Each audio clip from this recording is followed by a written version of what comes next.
만약 당신이 나에게 새 차를 사준다면 내가 태워줄 수도 있겠지만 당신은 그런 돈이 없잖아요. 난 그냥 아빠 옆에 붙어 사는 기생충일 뿐이야. 알렉스는 계속해서 기생충처럼 내 차를 탈 수 없다는 듯이 집으로 걸어가면 3시간밖에 안 걸어도 괜찮아. 알렉스가 떠날 때 나는 분노의 파도를 느꼈다. 무슨 일이 일어나는지 지켜봐라. 네가 나를 조롱할 때 나는 에밀리아 마크와 결혼한 주부야. 10년 전 동료와 마크가 일하던 격리부서에서 영업사무국으로 전근하면서 만났고 같이 일하면서 친해졌고 2년 뒤 그가 프러포즈한 건 꿈만 같았지만 나는 바로 대답하지 않았다. 마크는 홀아비였고 어린 아들 알렉스를 둔 홀아버지였기 때문이다. 그는 부모님의 도움으로 알렉스를 키우고 있었고 나는 알렉스와 함께 식사하고 놀이공원에 가는 등 신중하게 알렉스와 유대감을 형성하려고 노력했다. 애니메이션 영화 알렉스는 조용하고 불친절한 아이였습니다. 이렇게 차갑고 냉담한 아이가 온화하고 관대한 마크의 아이라는 것이 믿기지 않았지만 그 또래의 소년이 새로운 엄마에게 몸을 녹이는 것이 분명 어려울 것임을 알았습니다. 나는 앨릭스가 나를 거부하면 메리 마어에 대한 이야기를 중단할 것이라고 생각하기로 결정했습니다. 놀랍게도 앨릭스는 나를 받아들였습니다. 나는 새 엄마를 싫어하지 않는다고 그는 수줍게 말했고 마어가 나는 결혼했고 우리 셋은 함께 인생을 거의 시작하지 않았습니다. 얼마 후 문제가 코앞에 다가왔다는 것을 알았습니다. 마어가 머뭇거리며 에멀리에게 시간제 근무로 전환하는 것이 너무 힘들지 않냐고 물었습니다. 앨릭스는 왜 저녁에 외로워요? 그는 당신이 집에 일찍 돌아오길 원합니다. 그때 마크가 나한테 아르바이트 하자고 제안해서 직장에 얘기해서 풀타임에서 파트타임으로 바꿨나봐. 알렉스는 집에 혼자 있는 게 소외감을 느꼈을 것 같은데 그러다 나에 대한 알렉스의 태도가 급격하게 변한 것 같았어. 오늘 점심은 뭐냐고 불평하려고 집에 오기를 기다렸어. 점심은 남은 음식과 전자레인지 식사뿐이야. 처음부터 요리하는 게 정상 아닌가. 시간이 없어서 미안해. 내 도시락도 내 것과 똑같이 만들어 줄게. 너 그냥 데울 수 있어. 또 다른 지름길을 찾아봐. 점심시간에 집에 와서 요리할 수도 있어. 대답하려고 애쓰면서 신선한 음식을 먹고 싶어. 알렉스가 나에게 악의적으로 웃으며 엄마는 최소한 그 정도는 할 수 있어야 해. 알았어 알겠어. 직장까지 운전해서 40분. 점심시간은 1시간 밖에 안 돼. 일찍 일어나서 준비를 해도 점심을 먹을 시간도 없고 그 사람을 위해 요리를 하면 점심을 먹을 시간도 없는데 계속 쉬는 시간을 희생해서 일을 하게 됐다. 바닥에 흩날리는 머리칼에 소란을 피우고 와이셔츠에 살짝 주름이 졌다고 이게 집안일을 하고 있다고 생각하는 걸까? 아빠는 너무 친절하지만 넌 게으른 것뿐이야. 제대로 해. 손가락 하나 까딱하지 않았는데도 입술을 깨물었어. 그가 한 일은 내가 침묵하는 동안 불평만 했을 뿐이야. 알렉스는 짜증나서 눈살을 찌푸렸다. 문제가 있으면 아빠에게 말해. 우리 둘뿐이었을 때 당신이 나를 언어적으로 학대하고 있다는 것을 아빠가 확실히 알도록 할게요. 알렉스는 오만하게 행동할 거예요. 하지만 마크 앞에서는 위선적인 행동을 하곤 했고 아버지 앞에서는 감히 이런 행동을 하지 못했다. 아버지 앞에서는 조용하고 온화했다. 알렉스는 비열하고 비뚤어졌다. 그에 대한 나의 미움은 날이 갈수록 커져갔다. 나는 그의 미래에 대해 걱정했다. 그런 성격이구나 하고 깨달은 건 알렉스의 말투가 우리 시댁 식구들과 똑같아서 결혼 초부터 나를 싫어했던 기억이 난다. 한 번은 같이 식사할 때 밥 먹고 나서 시끄럽게 먹는 알렉스를 부드럽게 꾸짖었던 기억이 난다. 마어가 떠나자 화장실에서 내 친척들이 나에게 맹렬히 비난했습니다. 당신은 앨릭스의 어머니가 아니라 마어의 아내입니다. 어떻게 감히 그를 꾸짖습니까? 마어가 앨릭스에게 의견을 제시하기에는 한 세기 전입니다. 그냥 조용히 처리하십시오. 나는 아직도 기억합니다. 앨릭스의 어머니가 돌아가신 후 앨릭스의 소리 지르는 할머니 옆에서 앨릭스가 희죽희죽 웃는 모습 바쁜 표시 대신 내 시댁 식구들이 어린 앨릭스를 돌보러 자주 찾아왔습니다. 그가 그들의 의견을 흡수하는 것은 불가피했습니다. 그가 친구들에게도 거칠게 말하는 것이 그의 무능력인지 궁금했습니다. 학교에 적응하지 못하는 이유에 대한 의심이 커졌지만 알렉스가 학교에 갈 수 없었던 것은 학교에 갈 수 없었기 때문에 가지 않았다는 충격적인 사실을 발견했습니다. 나는 우연히 들었을 때 이것을 깨달았습니다. 앨릭스와 그의 친구의 대화. 나는 열이 나서 일찍 퇴근했지만 열이 나서 일찍 집에 왔습니다. 나는 앨릭스의 점심을 만들기로 결정하고 팬케이크와 샐러드를 만들어 그의 방으로 배달했습니다. 다른 사람들이 수업에 지루해하는 동안 그 사람의 말을 들었습니다. 레벨을 올리고 강해지고 있으며 가장 좋은 아이템을 손에 쥐고 있습니다. 엘릭스가 웃는 동안 들었습니다. 아빠에게 새 게임기를 달라고 할 예정입니다. 그리고 최신 게임 출시는 내가 게임으로 학교에 가지 않는 슬픔의 주의를 산만하게 한다고 생각한다. 재미있지. 그렇지, 게임하고 싶어서 학교를 빼먹다니 정말 바보야. 내가 듣고 있는 것도 모르고 알렉스가 유쾌하게 대화를 이어갔다. 우리 엄마는 편리해. 집안일을 하고 짜증나면 그 사람에게 털어놓을 수 있어요. 그 사람이 이 가족과 결혼해서 운이 좋았던 걸 생각하면 어지러웠어요. 알렉스의 방은 항상 비디오 게임 소리로 가득 차 있었거든요. 알렉스가 놀려고 학교를 빼먹다니 믿을 수 없었어요. 비디오 게임 마억는 게임 시간의 일일 제한을 설정했기 때문에 마억가 집에 돌아올 때까지 엘릭스는 항상 약속을 지키는 척하면서 거실에서 TV를 시청합니다. 이는 그의 조부모님이 게임을 최대한 많이 허용했기 때문일 것입니다. 내가 엘릭스의 방에 뛰어들었을 때 그는 어릴 때부터 원했고 그는 깜짝 놀란 표정을 지으며 서둘러 전화를 끊었습니다. 이브즈는 떨어뜨리지 마십시오.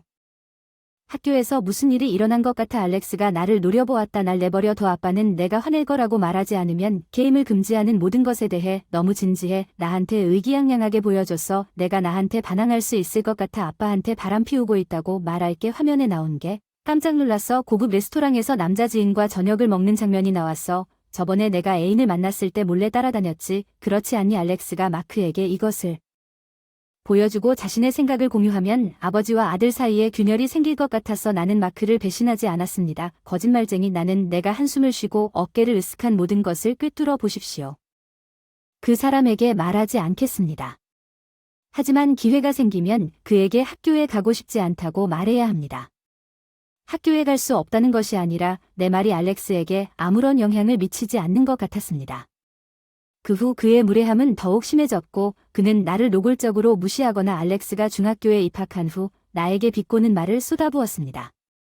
나에 대한 그의 태도는 당신이 집안일을 할 줄만 아는 두 가지 중 하나가 되었습니다. 기생충. 당신은 돈 때문에 아빠와 결혼했습니다. 그냥 부자를 유혹해서 결혼하고 그러면 당신은 가장 낮은 돈으로 아빠를 속이고 여유롭게 살 수 있습니다. 알렉스가 중학교에 입학했을 때 우리는 아파트를 팔고 교회의 집으로 이사했습니다. 조금은 누그러질 텐데 결국 내 기대는 실망스러웠다. 학교도 거의 다니지 않고 온라인 고등학교 졸업 후 정규직도 못 구하고 그냥 기분 좋을 때 가끔 아르바이트만 했어. 아이 결혼 초기에 엘릭스와 친해지려고 열심히 노력했지만 결국 포기했습니다. 어느 날 마어가 없을 때 그의 모욕을 무시하는 법을 배웠습니다. 마어가 직장에서 집에 돌아와 엘릭스가 운전면허증을 받고 싶다고 말했습니다. 나는 그에게 저축하라고 말했습니다. 그의 시간제 수입은 아마도 목표를 갖는 것이 그에게 더 열심히 일하도록 동기를 부여할 것입니다. 이 희망찬 대화가 있은 후 며칠 동안 일하는 데 익숙해지면 정규직을 구할 수도 있습니다. 제 밀은 예고도 없이 도착했고 그녀는 마크에게 제가 일을 처리한다고 말하면서 웃었습니다. 엘릭스는 운전학원에 등록합니다. 면허를 취득하면 나는 그에게 새 차를 사줄 것입니다. 재미있을 것입니다. 그런 결정을 내리지 마십시오. 나는 그에게 시간제 수입으로 비용을 지불해야 한다고 말했습니다. 마억는 유난히 흥분했습니다. 그의 어머니로부터 태연한 반응을 받았습니다. 엘릭스는 우리의 도움이 필요합니다. 그의 월급은 많지 않습니다. 그를 지원하는 것이 옳습니다. 마억는 아마도 봉건적이라고 생각하여 예상대로 더 이상의 항의를 중단했습니다. 엘릭스는 일을 하지 않았고 대신 면허를 취득한 후 운전학교에 다녔습니다. 그의 할머니에게 그가 운전하던 외제차를 사달라고 했고 마크처럼 친구들에게 자랑하곤 했다. 집에 올 수 있을 것 같아요. 운전을 잘 못해요. 시내 공항까지 왕복할 자신이 없어서 항상 마크한테 태워달라고 했어요. 괜찮아요. 택시를 탈게요. 나도 그렇다고 대답했어요. 역에서 집까지 걸어서 가기엔 멀고 특히 막차가 지나간 후 마크가 예상치 못한 응답을 보냈어요. 알렉스가 공항에 데리러 올 거예요. 택시가 마음에 안 들죠. 그렇죠. 잠시 머뭇거렸어요. 그 사람이 나를 데리러 올 거예요. 좋은데 그 사람과 함께 차에 혼자 있다는 생각이 숨이 막힌다. 알렉스는 운전 실력을 뽐내고 싶어 한다. 나는 부드럽게 낄낄 웃었다. 그 사람은 정말 사랑스러운 순간을 갖고 있다. 그러면 어쩌면 내가 그의 제안을 받아들일지도 모른다. 좋은 생각이겠지. 엘릭스의 메시지가 도착한 직후에 엘릭스에게 알려주세요. 메이지가 로비에서 기다려요. 그것은 커트 메시지였지만 저는 이것이 우리 사이의 간격을 좁힐 수 있는 기회일지도 모른다는 것이 기뻤습니다. 결국 비행기는 공항에 착륙했습니다. 나는 짐을 찾아 향했습니다. 로비로 가방을 끌고 가는 저 멀리 알렉스가 보이자 일어서서 고맙다고 인사하며 데리러 와줘서 고맙다. 알렉스는 싱긋 웃으며 이건 못하겠다. 조심스럽게 물어본 건 운전을 거칠게 해서 그런 걸까? 나 운전도 못해서 괜찮아. 아니 바보야. 알렉스가 입을 틀어막고 내 얼굴만 봐도 구역질이 나고 같은 공기를 마시면 사고가 날 것 같고 내 소중한 차에서 할머니 냄새가 나만큼은 절대 나같지 않아 혼란스러운 표정을 지으며 말을 이었다. 나에게 새 차를 사주면 태워줄 수도 있지만 그럴 여유가 없잖아. 넌 그냥 아빠 밑에서 살아가는 기생충일 뿐이야. 낄낄 웃으며 알렉스가 기생충을 추가해 넌 탈 수 없다는 듯이 걸어서 집에 갈 뿐이야. 산만이야. 1시간 걸으며 알렉스의 얼굴을 쳐다보며 그의 말을 이해하는데 시간이 좀 걸렸습니다.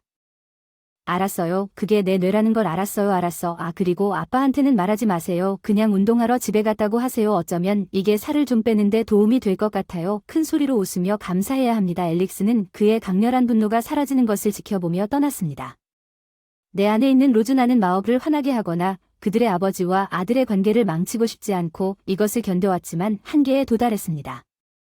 그가 무엇을 볼 것인지 지켜보십시오.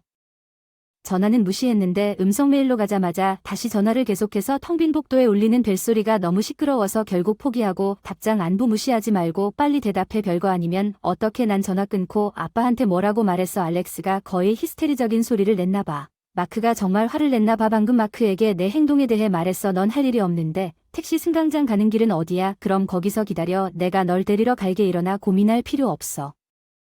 아 전화 끊었어. 알렉스를 다시 만날까 불안했지만 혼자 집에 가면 상황이 더 안 좋아질지도 몰라. 마지못해 택시 승강장에서 기다렸다가 이번에는 이상하게 같이 돌아가는데 내 딸 차는 주차장에 있었다. 왜 이렇게 늦게 집에 들어가는지 궁금해서 마크가 입구에서 나에게 인사를 해줬어.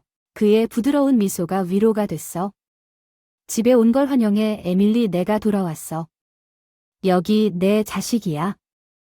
부모님께 전화해서 피곤한 건 알지만 짐을 싸고 나면 침실에 여행 가방을 두고 갈아입고 거실로 와주실 수 있나요? 가족끼리 모임을 갖고 싶어요. 마크의 진지한 표정에 확고한 의지가 전해져요. 나는 침실에 여행 가방을 두고 갈아입고 시댁이 기다리고 있는 거실로 향했습니다. M은 곧바로 소리를 지르기 시작했습니다. 왜 이 시간에 나이든 부모님에게 전화를 했는지 에밀리가 이렇게 하라고 하더군요. 이렇게 무례한 딜 정확히 직장에서는 더 나은 선택이 있습니다. 왜 그 사람 같은 사람과 결혼했습니까?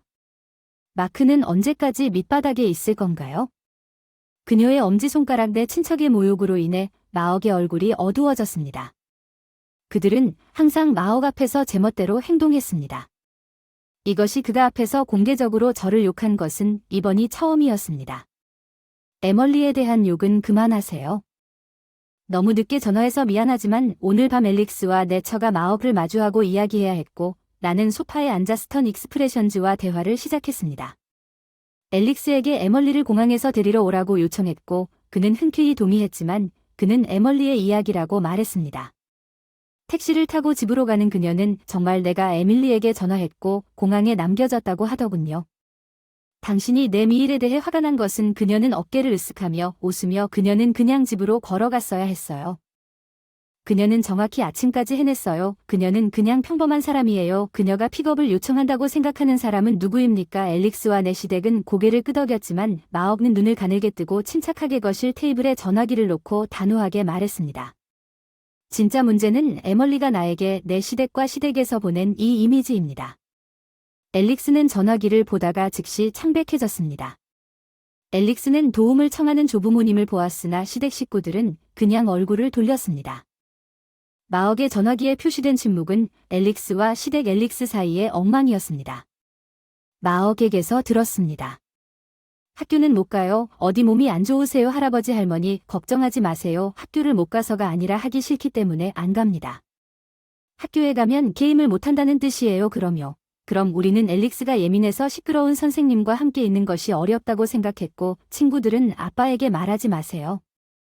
게임에 돈을 쓰고 싶지만 용돈이 충분하지 않습니다. 지금은 $20,000이면 충분할 것 같습니다. 꼬마야 그래서 자물쇠도 안 걸어놨어. 남의 휴대폰 몰래 보는 건 최악이야. 정말 말도 안 되는 들. 여기 불합리한 놈. 마크는 분개하고 답답한 표정으로 부모님을 노려보며 알렉스에게 왜 줄 건데? 그렇게 큰 돈은 나한테 잘 상의도 안 하고 비밀로 하라고 해서 시댁 식구들이 손자한테 용돈 조금 주는 건 괜찮지. 그치만 문제는 며느리 몰래 엿보는 거야. 알렉스 휴대폰. 그 사람 낯선 사람. 난 분노한 시댁에 맞서 싸웠어. 분노에 휩싸인 내 말. 아 진짜. 그럼 알렉스를 낯선 사람한테 허락 없이 돈 빌렸다고 경찰에 신고하자. 또 휴대폰을 조작해서 다른 모습을 보여줘서 내가 이전에 사진을 찍은 신용카드 명세서에는 앨릭스가 당황한 표정을 한 유일한 사람이었습니다. 게임 비용으로 $10,000. 에밀리 이게 뭐야. 그래 그게 알렉스가 허락 없이 나한테 빌린 돈이야. 말도 안 돼. 알렉스는 그런 짓을 하지 않을 거라고 내 메리 외쳤어. 알렉스의 창백한 얼굴을 보고 서둘러 입을 막았다. 진실을 깨달은 듯했다. 계좌 잔고를 확인해보니 거의 비어 있었다는 사실에 충격을 받았다. 어깨를 으쓱했다. 명세서에는 전부 게임 콘텐츠로 사용됐다고 되어 있다. 알렉스, 내 카드 번호를 등록해줬구나. 허락 없이 온라인 게임 결제를 할 때 우리는 집에서 보통 에멀리의 카드를 사용합니다. 허락하고 분명히 들킬 텐데 왜 그런 짓을 하겠어요? 별거 아닌데요. 우리 가족이에요. 알렉스가 답답해서 소리쳤어요. 시댁 식구들이 마늘 주는 게 뭐가 문제냐. 아무것도 아닌데 며느리는 왜? 법은 그렇게 소란을 피우고 알렉스를 망치게 놔두어서 그 사람이 모든 일을 면하게 놔두어서 그 사람이 너무 자기중심적이 됐어요. 마크는 목소리를 높여 일어서서 초조하게 부모님과 알렉스를 노려보았어요. 내가 바쁠 때 알렉스를 돌봐줘서 고마워요. 일하는데 돈 많이 주고 하고 싶은 대로 하게 하는 건 잘못이야. 알렉스 부모님 돈 쓴 것에 대해 반성할 생각은 아니지. 시댁 식구들과 알렉스는 불만스러운 듯 입술을 오므린 채 눈빛을 교환하는 건 억울하다. 우리 손자를 망치고 알렉스의 양육에 문제가 있다면 그것은 어머니의 잘못이다. 아이들은 어머니를 보면서 배운다. 뒤의 양육은 부적절하다. 정확히 에밀리는 내 패리 지적한 책임을 진다. 나는 말문이 막혔다. 분노가 웃음으로 바뀌었다. 그럼 그게 내 책임인가요? 그런데 그게 사실인가요? 갑자기 마크의 눈이 맹렬하게 빛나고 그의 주먹이 불타오르는 것을 보았습니다. 분노로 두 사람 모두 항상 할 말이 너무 많습니다. 에밀리는 첫 번째 결혼해서 아이가 있는 남자와 나와 결혼했습니다. 어떤 종류인지 아시나요? 마크는 모두 에밀리에게 더 감사해야 한다고 결심했고 구석에서 입을 다물고 침묵하던 알렉스가 갑자기 무슨 생각이라도 난 듯 싱긋 웃는 얼굴로 고개를 들어 마크 아빠에게 정말 당신이라고 말했습니다. 이 이모를 믿어. 내 말은 에밀리. 응 물론. 짜증나. 마크가 대답했고 알렉스는 활짝 웃으며 이 여자가 바람을 피우고 있다고 선언했다. 그래 아마도 그녀는 여전히 바람을 피우고 있을 것이다. 나는 그것을 알고 있었다. 시댁 식구들이 흥분한 그런 무가치한 여자라는 느낌이 들었다. 물론 증거가 있습니다. 마크가 회의적으로 눈살을 찌푸리는 동안 알렉스는 소위 증거를 찾기 위해 서둘러 휴대폰을 스크롤했습니다.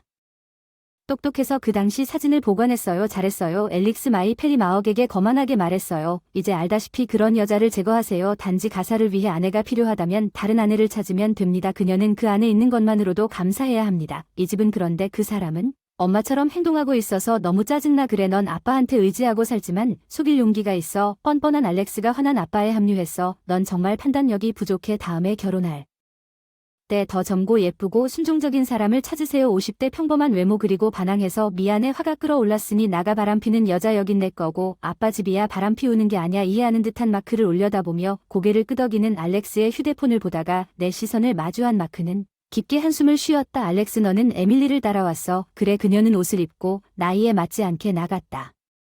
친구와의 연례 저녁 식사였고 남자와 바람을 피우고 있었다.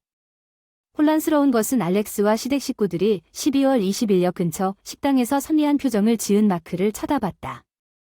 해외에서 일하는 내 오랜 친구가 크리스마스에 집에 와서 매년 함께 식사를 해요. 그는 수년 동안 내 친구였고 에멀리의 대학 동창이에요. 사진에는 나와 그 사람뿐인데 마엇가 퇴근 후에 우리와 합류했습니다. 알겠습니다. 4인용 테이블입니다. 아 그렇군요. 시댁 식구들이 전화기 화면을 보더니 알렉스를 진지하게 쳐다보더군요. 이 사람은 아빠 친구인 걸로 기억하는데 알렉스는 머리를 극적이며 웃어넘겼지만 저에 대한 불평은 끝이 보이지 않더니 저를 가리키며 더 욕설을 퍼부었습니다. 하지만 여전히 그녀는 아빠의 돈으로 살아가고 있어요. 맞죠? 아빠는 주택대출도 갚고 있어요. 마이엘도 합류했어요. 그런데 그녀는 자신이 누구라고 생각하는 것처럼 너무 높고 강력하게 행동해요. 저는 그녀를 엄마라고 생각해 본 적이 한 번도 없어요. 사실 반대하고 싶었어요. 결혼했는데 그 여자가 우리 집에 억지로 들어왔어. 안 돼, 안 돼. 넌 나를 받아들였기 때문에 우리가 결혼한 거야. 지금 무슨 말을 하는 거야. 그녀가 마크 돈 때문에 결혼한 게 뻔해. 마크 일어나. 넌 속고 있는 거야. 마크 매달리는 엄마에게 어깨를 으쓱하고 단호하게 말했어. 알렉스가 일찍 집에 오라고 해서 아르바이트로 바꿨다는 걸 잊었나요? 나는 일하느라 바쁘고 거의 일도 안 하고 게임만 하는 너한테 집안일을 에밀리에게 맡긴 것에 죄책감을 느낀다. 집은 아무 말도 할 권리가 없어요. 마크는 에밀리 덕분에 알렉스를 엄하게 노려봤습니다. 우리는 이 넓은 집에서 살 수 있어요. 에밀리가 이 집을 샀다는 걸 그녀에게 고맙게 생각해요. 알렉스가 학교에 다니느라 고생하고 집에 있을 때 알렉스의 눈이 커졌습니다. 무슨 뜻인가요? 집 에밀리는 당신이 더 편안할 것이라고 생각하면서 역 근처의 우리 아파트에서 교회 주택으로 이사할 것을 제안했습니다. 마어가 그를 돌아보았을 때 앨릭스는 말문이 막혔습니다. 에멀리는 당신을 불편하게 만들고 싶지 않기 때문에 비밀로 해달라고 요청했지만 앨릭스의 집에 대해 더 빨리 말했어야 했습니다. 엄밀히 말하면 얼굴이 창백해졌어. 에밀리와 우리 집이야. 나도 돈을 내고 있으니까. 그런데 알렉스는 일을 시작한 이후로 생활비를 한 푼이라도 냈어. 잠깐만 알렉스에게 떠나라고 한 건 아니지. 너 시댁이고 알렉스야? 당황한 에밀리 가장 큰 것은 단지 오해였고 우리는 이 집이 당신이 샀는지 몰랐습니다. 알렉스 응 당신이 샀다면 난 떠날 필요가 없어요. 알렉스는 나에게 감사하다는 듯이 미소를 지었습니다. 과거는 잊어버리고 사이좋게 지내세요. 엄마 우리 결국 가족이니까 용서해주세요. 당신과 함께 있기를 고대하며 그는 나에게 아늑하게 다가가려고 미소를 지었지만 마업는 마침내 화를 냈습니다. 어떻게 감히 그렇게 뻔뻔한 말을 할 수 있겠습니까? 알렉스 얘기는 그럼 그 사람이랑 같이 살아요. 오늘부터 그 사람 돌보기 싫어요. 너랑 인연 끊고 다신 얼굴 보이지 마. 너 너무 냉정해. 마크 너 예전엔 너무 친절했는데 너 때문에 완전히 변했어. 아내는 아버지인데 너무 무자비한. 마크가 한탄하는 시댁들을 차갑게 쳐다보았어. 알았어. 알렉스 오늘부터 우리 같이 살자. 우리는 고마워 할아버지 아빠. 시댁에서 불평하는 소중한 공기에 차갑게 대하고 후회할 거야. 알렉스는 집을 나갔고 그들과 함께 살았다. 알렉스는 노조부모와 함께 살고 있음에도 불구하고 자기중심주의가 노조부모를 화나게 하는 것 같았다. 알렉스는 집안일을 전혀 돕지 않는다. 알렉스는 일과 아르바이트 시간보다 게임을 하는데 더 많은 시간을 보낸다. 수입이 바닥나서 그는 연금을 조부모에게 용돈을 달라고 조릅니다. 마어가마도 앨릭스를 다시 데려가야 할 것 같습니다. 부모는 자녀를 돌봐야 합니다. 우리의 연금과 저축이 앨릭스에게 삼켜지고 있습니다. 나중에 그를 다시 데려가십시오. 마어라고 불리는 친척이 그에게 가져가라고 애원합니다. 앨릭스가 돌아왔지만 마어는 즉시 그 번호를 차단한 지 반년이 지났고 앨릭스가 내 계정에서 사용한 $10,000는 내가 앨릭스에게 연락했을 때 여전히 반환되지 않았습니다. 그의 반응은 놀라웠고 우리는 가족이므로 범죄가 아닙니다. 형사범죄는 아닐 수도 있지만 돈을 내지 않으면 몰랐던 것을 민사법원에 고소할 수 있습니다. 다음 날 내 위협에 겁이 나서 법정에 데려갈 것입니다. 물론 $10,000가 내 계좌에 입금되었습니다. 앨릭스는 그런 종류의 돈이 없었기 때문에 그의 조부모님이 비용을 부담한 것 같았지만 앨릭스는 그 돈을 갚을 생각이 없었고 일도 하지 않고 부모님 집에서 계속 누워 있었으며 이로 인해 최근 앨릭스와 그의 조부모님 사이에 더 많은 불화가 발생했습니다. 그리고 AEL은 매일 큰 싸움을 벌이고 있고 그들의 다툼은 너무 시끄럽고 잦아져서 이웃들이 종종 경찰에 신고하고 이제 마어가 앨릭스를 쫓아내고 내가 결혼 10주년을 맞이한 지 한 달 만에 가족이 동네에서 골칫거리로 간주됩니다. 웃어 당연히 그 사람들과 더 빨리 관계를 끊었어야 해서 가족들과 잘 지내고 싶었는데 안타깝다. 무슨 말이 나에게 훨씬 더 중요하다는 말인지 마크의 친절한 말과 온화한 미소에 마음이 따뜻해졌습니다. 결혼하게 되어 감사했습니다. 그 사람은 알렉스나 시댁 식구들과는 연결이 안 됐지만 마크랑 계속 늙어가기로 결심했어. 오늘 스파 약속이 있다는 걸 깜빡 잊고 병원까지 걸어갈래. 어서 빨리 나가줄래? 그렇지 않으면 너 스스로 나가지 않게 해줄게네.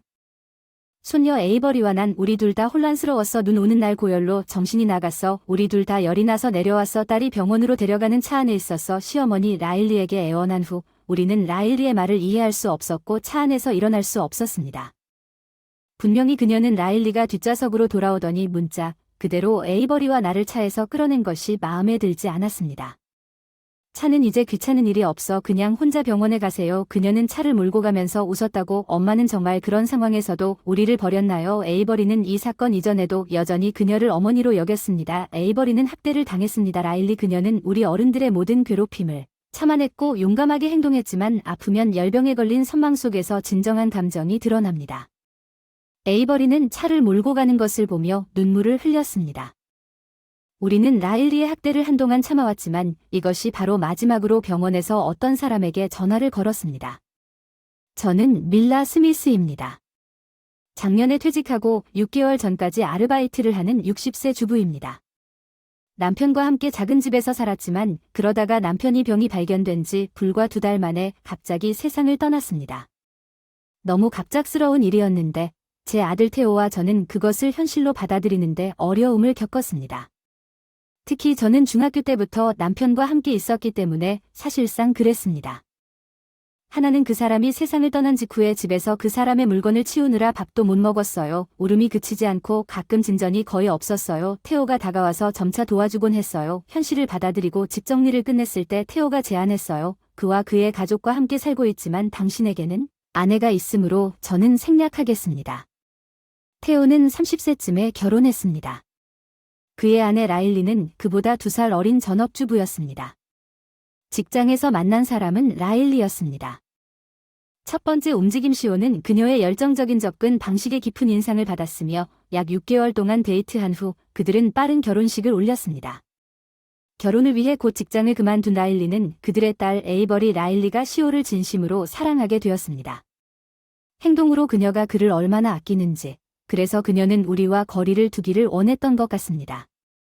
라일리와 테오는 우리 집에서 차로 약 1시간 거리에 콘도를 사서 그곳에 살았지만 테오는 항상 그의 부모님을 크게 돌보았고 심지어 나에게 냉장고도 사주었습니다. 내 생일에 한 번은 그가 나와 그의 가족을 여행에 데려가는 것뿐만 아니라 외부인의 관점에서 내 남편의 결혼 기념일에 그는 강한 가족 관계를 가진 아들입니다. 우리는 당신이 아는 모든 방법으로 우리 아이들을 망치지 않았습니다. 우리는 항상 확인했습니다. 잘하면 칭찬해주고 결혼한 뒤에도 잘못하거나 나쁜 짓 하면 서슴지 않고 꾸짖는다. 테오에게 우리에게 의무감을 느끼지 말고 라일리와 그 가족을 우선으로 생각하라고 말했지만 테오는 항상 라일리가 그렇다고 말했다. 그녀가 항상 나를 지지하고 그의 행동을 결코 바꾸지 않았다는 것을 이해하지만 라일리는 우리 여자일 때마다 테오에 대해 불만을 품은 것 같습니다. 그녀는 적대감을 느끼는 말을 간접적으로 말하곤 했습니다. 그녀는 물건을 깨는 것과 같은 직접적인 일은 한 적이 없지만 우리가 만약에 무슨 일이 일어날지 걱정했습니다. 테오는 좋은 아이지만 일을 잘 처리하지 못하는 것 같아요. 라일리는 테오 앞에서 항상 온화하고 친절한 여자처럼 행동하기 때문에 이것이 편리하다고 생각합니다. 솔직히 이런 상황 때문에 그들은 그렇게 잘 지내는 것 같아요. 그들과 함께 이사하는 것에 대해 약간의 의구심이 있었습니다. 라일리와 에이버리는 모두 내 손녀 에이버리와 함께 살기에 충분하다는 것 외에는 라일리와 너무 자주 혼자 있지 않을 것이고 그녀가 앞에서 아무것도 할 것 같지 않습니다. 테오의 에이버리는 성격이 테오에 더 가까운 명랑한 아이이고 희미한 희망을 안고 있는 나를 꽤 좋아한다. 나는 고개를 끄덕였다. 알았어. 방해하지 않도록 조심할게. 너희들과 함께 살고 싶다. 정말 반갑습니다. 집을 포기하지 않았기 때문에 당신을 위한 방이 준비되어 있습니다. 필수품만 챙기면 되었기 때문에 가장 소중한 물건은 집에 두고 이사했지만 희미한 희망입니다. 라일리는 특히 테오가 없을 때 나를 괴롭히기 시작했고 나에게 배달된 소포를 열어 묻지도 않고 내가 산 아이스크림을 먹었고 가끔 내 빨래를 빨아주지도 않았다. 내가 건조기를 사용하려고 하면 그녀는 낭비되는 전기에 대해 화를 낼 것입니다. 나는 마지못해 빨래를 다른 바구니에 나누기 시작했고 시오는 사실 아무것도 눈치채지 못했습니다. 내가 이런 허드렛일을 자발적으로 하고 있다고 생각했는데 아마도 그 사람이 집에 별로 없고 집안일을 라일리에게 모두 맡겼기 때문일 것이다. 테오 앞에서는 라일리가 적극적으로 에이버리를 돌볼 것이기 때문에 그들의 집안은 충분히 잘 돌아가는 것 같았지만 나에게는 이 삶이 숨막힐 것 같았다. 테오에게 말해야 할지 집을 나가야 할지 몇 번이나 참았지만 참으면 괜찮을 줄 알았지. 아이 있는 가정을 깨뜨리려고 온 게 아니라 테오에게 말을 걸기 시작했다. 일기를 쓰기 시작했다. 제가 말하지 않은 생각 중 혹시라도 나중에 증거가 필요할 경우를 대비해 모든 일을 자세히 녹음해서 더 확실한 증거였을 수도 있겠지만 이를 더 확대하고 싶지 않아서 그렇게까지 안 가니까 저는 라일리가 에이버리를 학대하는 것을 볼 때까지 상황이 안정될 때까지 참기로 결정했습니다. 그녀가 어버이 동물 인형을 가져다 가 쓰레기통에 버리는 것을 잡았습니다. 시오가 항상 그랬던 것처럼 징계나 가르치는 것처럼 보이지 않았습니다. 아이들을 좋아했고 그는 그의 딸 에이버리가 그의 눈에 아무런 잘못도 할 수 없는 것처럼 끝없이 사랑합니다. 그는 방금 버려진 봉제 인형처럼 그녀가 원하는 것은 무엇이든 정기적으로 그녀에게 사줍니다.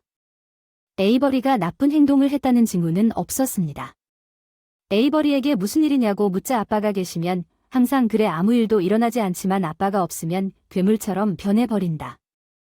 너무 무섭고 때로는 음식도 없고 아빠가 사준 옷을 내가 나쁜 아이라서 찢었다. 라일리도 에이버리를 질투하는 것 같습니다. 시오가 라일리를 얼마나 소중히 여기는지는 분명합니다.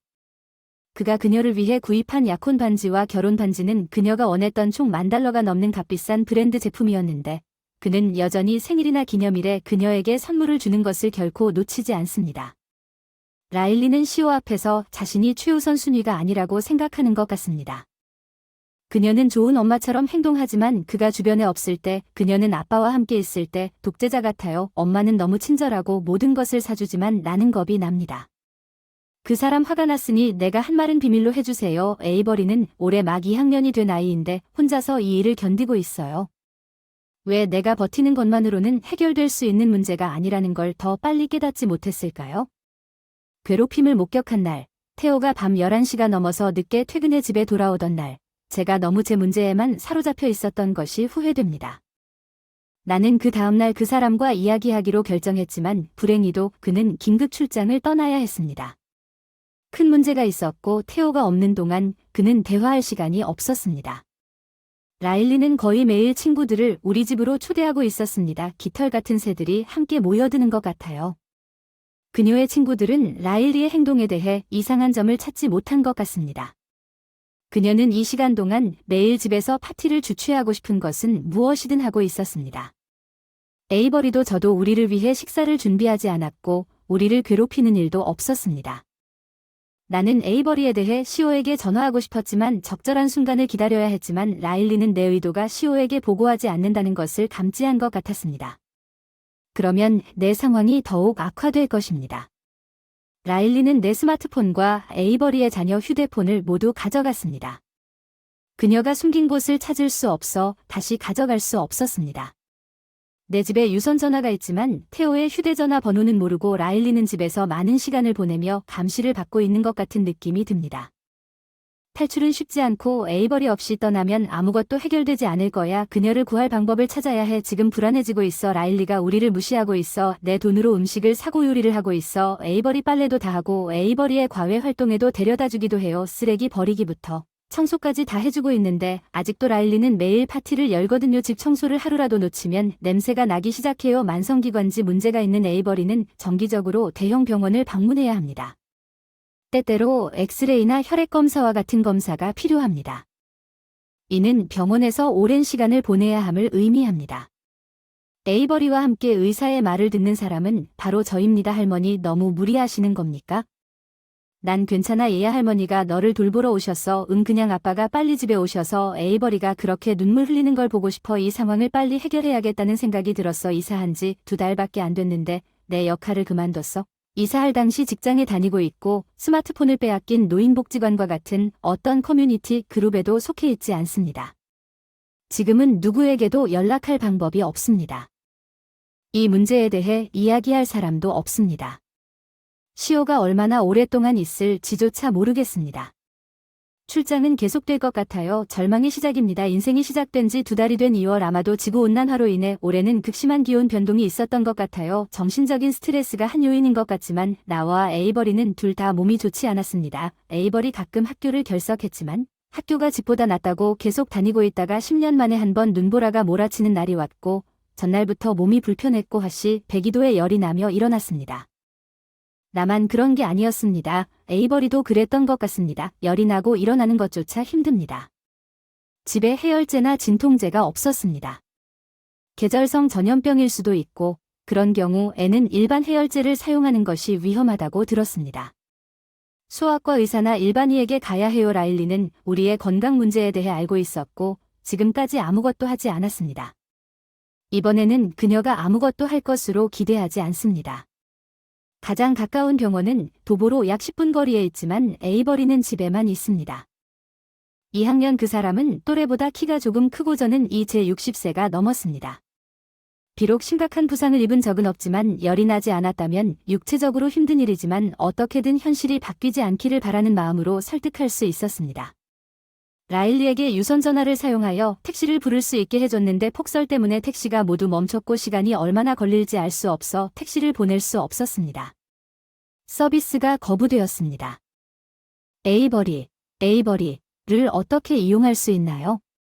병원으로 갈 수밖에 없어서 라일리에게 도움을 요청할 수밖에 없었어요. 많은 고민 끝에 그 계획대로 가기로 했어요. 제발 라일리한테 우리를 병원까지 데려다 줄 수 있어요. 라일리한테 간청했어요. 그녀는 잠시 생각에 잠긴 듯한 표정을 짓다가 알았어요. 그러게요. 그런데 알잖아요. 나에게 부탁을 한다는 것은 당신이 나에게 보답으로 뭔가를 빚지고 있다는 것을 의미합니다.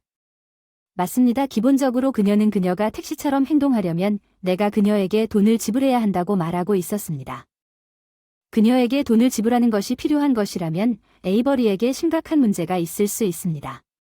나는 선택의 여지가 없습니다. 별것도 아닌데 이게 될까 지갑에 있던 돈 $100를 라일리에게 다 맡겼는데 그녀의 예상보다 적은 금액이었나 보다. 그녀의 표정이 확연히 불만스러워 보였기 때문에 금액이 적었던 게 당연해서 그만두었다. 내 아르바이트와 그럼에도 불구하고 나는 에이버리를 위해 라일리가 지불한 $1100의 비용을 충당하고 있었습니다. 이 $1100는 나에게 중요했지만 선택의 여지가 없었습니다. 라일리는 여전히 불만족스러워 보입니다. 돈을 지갑에 단단히 넣어두세요. 자, 빨리 준비하세요. 마지못해 우리를 데려가겠다고 하더군요. 순간 그녀의 기분이 바뀔까 봐 걱정했어요. 아주 약한 에이버리를 재빨리 준비시키고 서두르느라 차에 탔죠. 저는 여전히 잠옷을 입고 있었고 우리가 가는 내내 그녀의 전화기만 쳐다보고 있었죠. 눈부신 하얀 눈 속에서 출발 준비를 하고 있던 중 병원으로 가는 중간에 그녀의 험난한 운전에 긴장감이 느껴졌다. 차가 갑자기 멈췄다. 무슨 일이 있었나 깨졌어. 방금 기억나서 오늘 스파 약속이 있어서 남은 시간 동안 산책 병원 가는 길에 어서 일어나라. 너 스스로 나가지. 않으면 내가 나가게 해줄게. 에이버리와 나 둘 다 고열로 정신이 혼미해서 라일리가 무슨 말을 하는지 이해도 못하고 할 수도 없었다. 분명히 그녀는 라일리가 뒷좌석으로 돌아와 말 그대로 에이버리와 나를 차에서 끌어내린 것이 마음에 들지 않았던 것 같습니다. 이제 귀찮은 일이 사라졌습니다. 그냥 스스로 병원에 가세요. 그녀는 운전하면서 웃으며 말했습니다. 엄마는 정말 그런 상황에서도 우리를 버렸나요? 에이버리 라일리는 초점이 없는 열이 나는 눈에 눈물을 흘리며 여전히 그녀의 어머니였습니다. 에이버리는 차가 운전하는 것을 지켜봤습니다. 에이버리 먼저 병원에 가보자. 우리 엄마에 대해 알아볼게요. 그때까지 제가 할 수 있는 일이 별로 없었기 때문에 별로 설득력이 없었을 수도 있지만 그것이 제가 그녀에게 제공할 수 있는 전부였습니다. 죄책감과 무력감에 맞서 서로를 지지하며 눈물을 흘리며 어떻게든 병원까지 걸어갈 수 있었습니다. 엄마 4번의 치료를 받는 동안에도 에이버리는 내 어린 손녀가 왜 이렇게 고통을 받아야 하는지 라일리 이야기를 했다. 내 인내심은 한계에 이르렀다. 다행히 에이버리가 자주 가는 병원이라 집에서보다 병원 생활이 더 편하다는 것을 인정해주기로 했다. 정신적, 육체적 회복을 마치고 퇴원할 준비가 되었고 집으로 돌아온 지 3일이 지났습니다. 본능적으로 에이버리를 뒤에 숨겼다. 그래 우리 병원에서 제대로 치료받아서 최악의 경우 이곳을 사고 현장으로 만들지 않기 위해 널 쫓아냈어. 너가 사라졌으면 좋았을 텐데. 라일리는 경멸적인 표정으로 우리를 내려다보며 놀랐다. 우리만 돌아오는 걸 보고 충격에 빠졌어요. 다른 사람이 나타나서 라일리 우리 뒤에 온 사람이 테오였다고 하더군요. 왜 병원에 입원해 있는 동안 여기 계셨나요? 에버의 일반 병원에 테오가 있어서 특정 사람을 테오라고 불렀어요.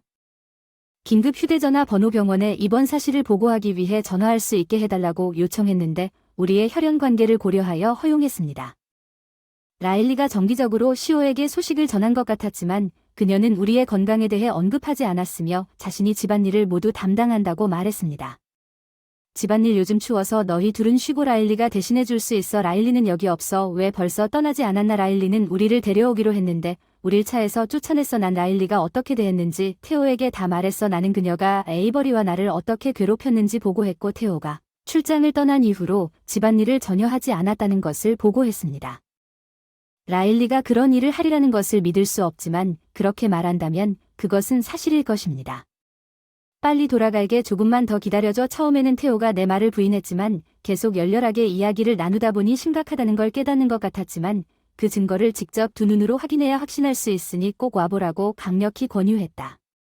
상황을 스스로 파악하고 약속대로 회사를 잠시 쉬도록 요청했습니다. 태호는 일을 일찍 끝내고 임시로 집에 돌아왔습니다. 라일리, 이게 다 뭐죠? 모든 것을 설명해 주세요. 믿어요. 난 그 사람이 그런 사람이 아니라고 생각했어요. 사실이 아니에요. 에이버리 거짓말 그만해요. 태호는 평소엔 온화하고 긴장된 표정을 지으며 달려왔습니다. 계속해서 울고 있는 에이버리 위로는 계속해서 모든 것을 부인하는 라일리를 무시하고 일기장을 꺼냈습니다. 여기에 증거가 있습니다. 이게 다 내 글씨지. 다 내가 지어낸 거야. 사실 괴롭힘을 당한 건 나야. 믿어줘. 태호. 라일리는 눈길도 주지 않고 태호의 팔을 붙잡고 울었다. 태호가 내 일기를 읽기 시작했는데 더 많은 증거가 들어왔어. 못 본 걸 후회했어. 녹음기를 구입했지만 되돌리기에는 너무 늦었습니다. 이제 더 구체적인 증거를 보여야 했습니다.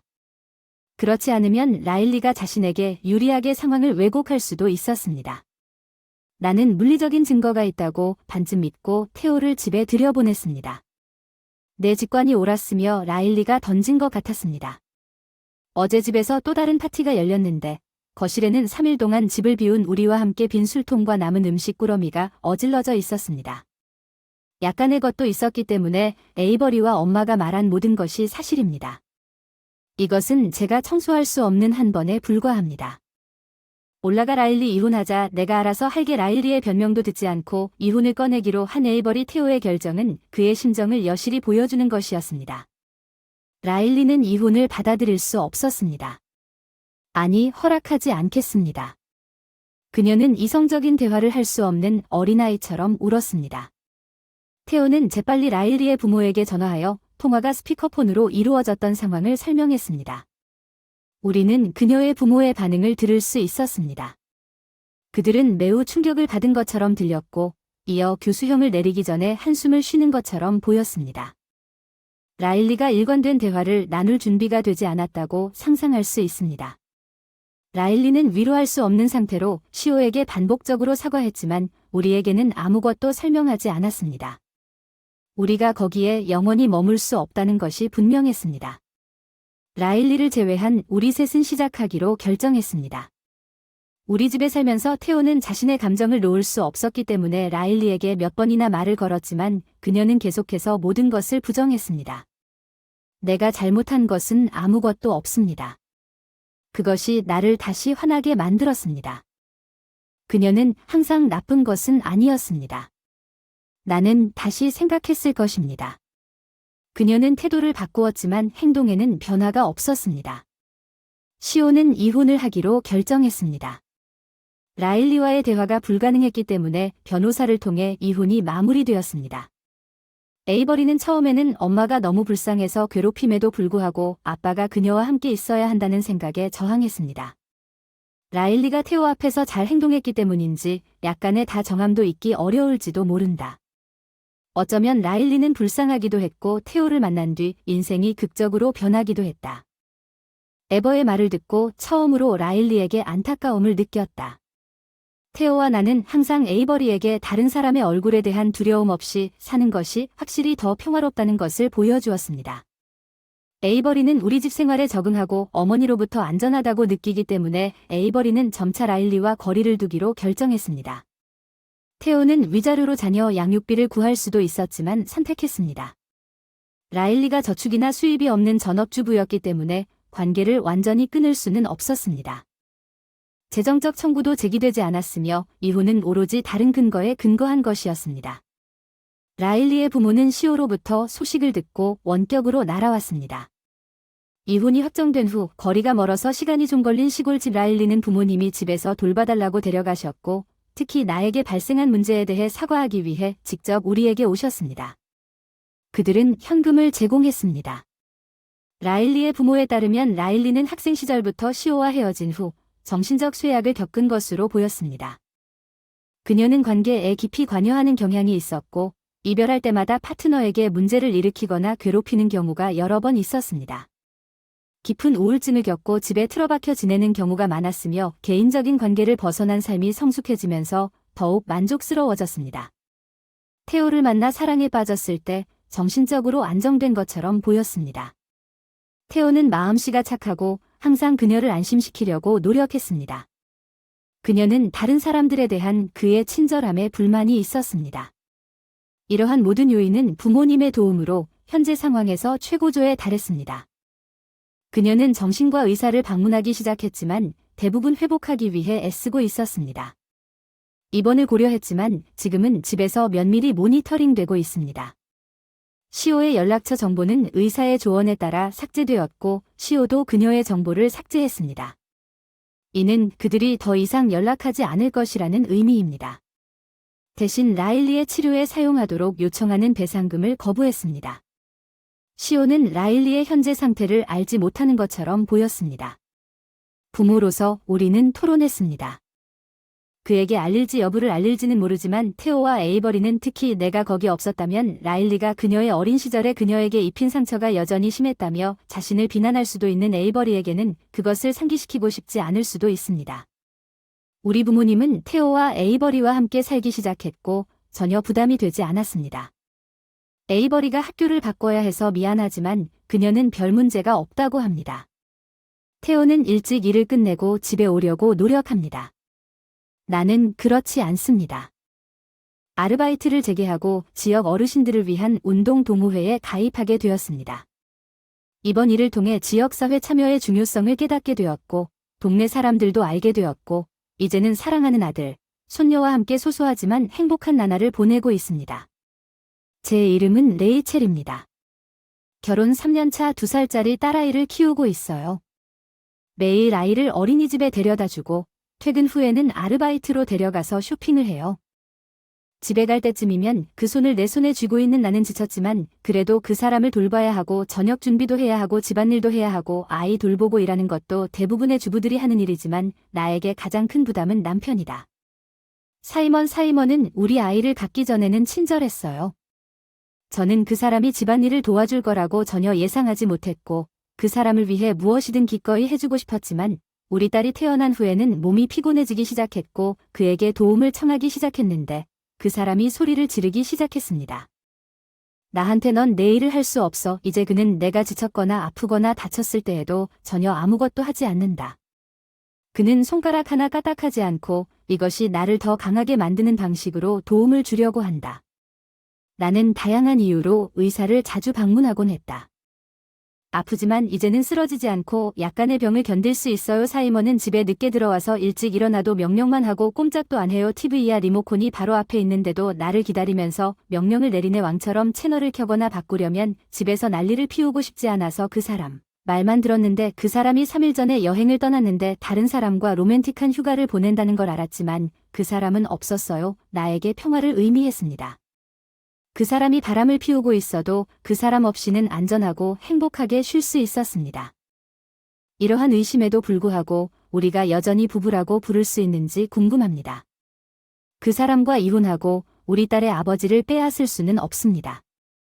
이혼하면 살기 편할 텐데 그럴 수가 없어 이런 생각을 하던 중 갑자기 현기증이 나고 딸을 보살피다가 의식을 잃기 시작했다. 무너질 수는 없을 것 같았고 딸은 혼자 남게 됐다. 정신을 차리려 애썼으나 우는 소리에 기절해 병원 침대에 누워 있었는데 딸의 울음소리를 들은 이웃 아주머니가 다가와 쓰러진 나를 발견하고 구급차를 불렀다. 맙소사 괜찮습니까? 레이첼 제 딸은 어디 있나요? 이웃이 돌보고 있다고 전화해서 병원에 입원했다는 소식을 듣고 깜짝 놀랐어요. 미안해요. 레이첼은요?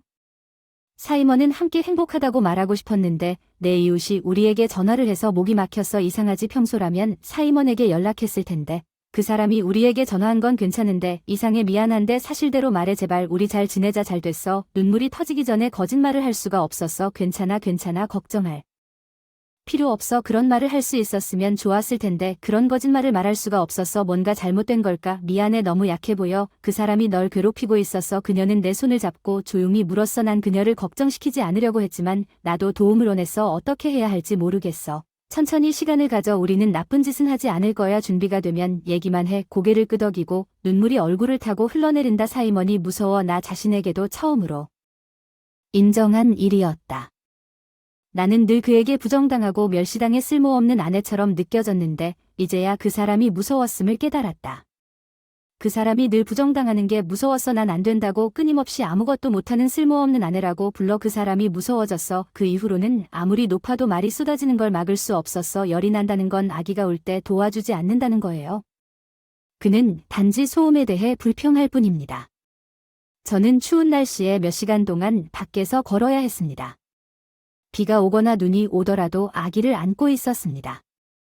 그리고 난 집에 가는 길을 찾아야만 했어. 그 사람은 맥주를 마시고 TV를 보면서 빨리 요리하라고 말했어. 난 매일 지쳤어. 그 사람은 아무것도 하지 않고 그 사람이 집에 있는 건 다 내 일이라고 하던데 말도 안 돼. 레이첼 너도 이래. 그 사람은 내가 아무것도 제대로 못하는 굼뜨고 다 내 잘못이라 어쩔 수 없다고 하는데 시어머니가 시아버지와 눈빛을 주고받으며 그녀의 얼굴에 나타난 형언할 수 없는 표정과 사이먼은 어디에 있나요? 사이먼은 여주인과 함께 그가 바람을 피우고 있어요. 예, 나는 심지어 당신을 힘들게 하는 사람이 누구인지도 알고 있습니다. 아니, 그가 여기에서 그 아이에게 소리를 지르거나 나에게 그의 모든 일을 하게 하지 않으면 더 평화롭습니다. 그 사람의 일이나 그 사람이 하는 일에 대해 더 이상 신경 쓰지 않는 거죠. 제 이웃이 사이먼의 사건에 대해 알고 있기 때문에 당신에게 연락했습니다. 그의 여주인이 우리 집에 와서 그가 나에게 소리 지르는 것을 봤고 그 아이가 무엇을 알고 있는지를 어떻게 알 수 있습니까? 나는 그녀가 이 모든 일을 통해 나의 절친한 친구였음을 참아왔습니다. 이런 일에 대해 시댁 식구들과 이야기하기가 어려운 것 같습니다. 미안하지만 걱정하지 마십시오. 이제 모든 것을 이해합니다. 우리는 당신 편입니다.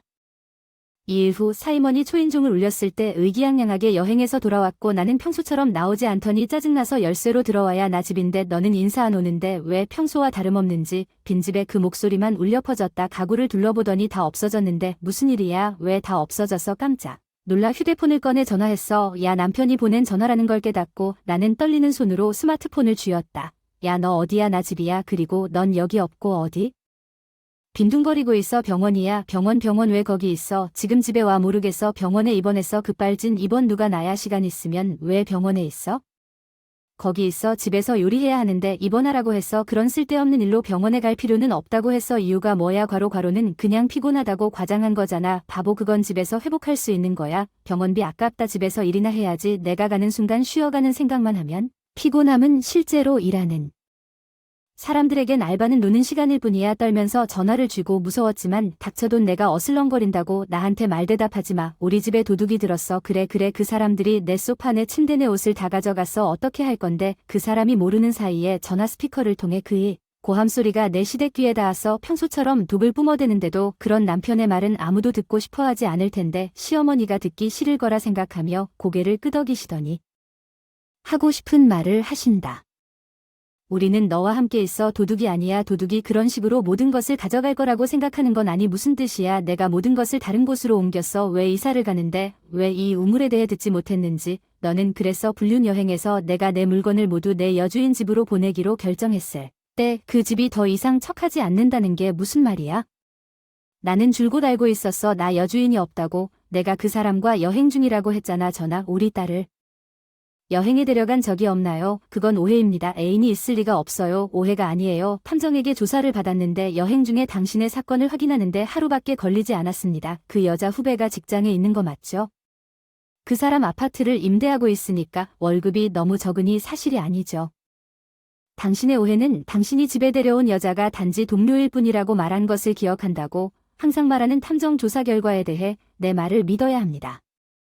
하루 만에 다 알 수는 없어. 하루 만에 다 못 알아냈어. 물건 정리하다가 증거를 찾았어. 알바도 하고 우리를 부양하려고 애썼어. 그게 아내가 해야 할 일이지 정말. 그러니까 가족은 비좁은 아파트를 참아야 하고 당신은 다른 여자를 아낌없이 주는 동안 그게 옳지 않다고 생각하는 건다. 당신 머릿속에 있는 건가요? 그럼 이게 뭐죠? 제가 그에게 사진을 보여줬어요. 임대 계약이었죠. 이건 우리 아파트가 아니에요. 당신이에요. 그녀를 위해 한 달에 $33,000를 지불하는 당신은 나를 가정부처럼 대하고 그녀에게 이 모든 것을 주면서 그동안 당신에게 나는 무엇이었는가? 당신은 오해하고 있습니다. 청소를 하면서 당신의 여행 목적지를 알게 되었습니다. 나는 이제 그녀의 이름을 알고 있으며 형사는 어떻게 된 것인지에 대한 사진을 가지고 있습니다. 지난 며칠간 당신은 현대 탐정들은 정말 능숙해요. 당신도 알다시피 당신이 틀렸다고 말하고 있어요. 왜 제 말을 믿지 못하시나요? 제가 그 사건을 의심했지만 이 정도로 뻔뻔하고 그런 일이 있었다고 생각한 적은 없었습니다. 널 위해 열심히 일한 건 굴욕적인데 뭐야 내 잘못이야. 내가 바람을 피우고 있어. 실례합니다. 내 말을 듣지 않는군요.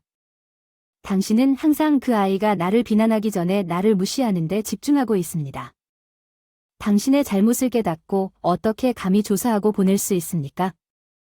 내 물건을 그 집으로 놔도 똑같이 생각했는데 그 사람이 내 물건을 받으면 불편할 것 같아서 갑자기 그 기분에 할 말을 잃었는데 시어머니가 내 아파트를 인수했는데 무슨 일이냐?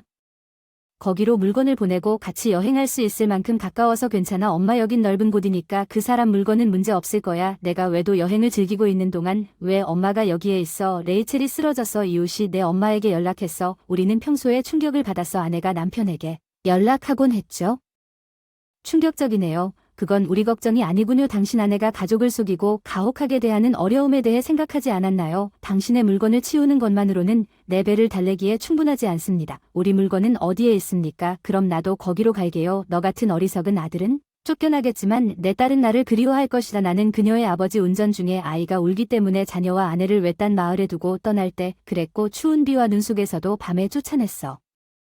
내가 얼마나 무정했는지. 넌 피곤해. 레이첼도 그 이상은 아니더라도 그만큼 피곤해. 그래 맞아. 더 좋아. 그래 정말 레이첼의 삶은 몇백 배는 더 힘들어. 왜 그 사람은 아르바이트를 하고 집에 와서 우리 아이를 돌본다.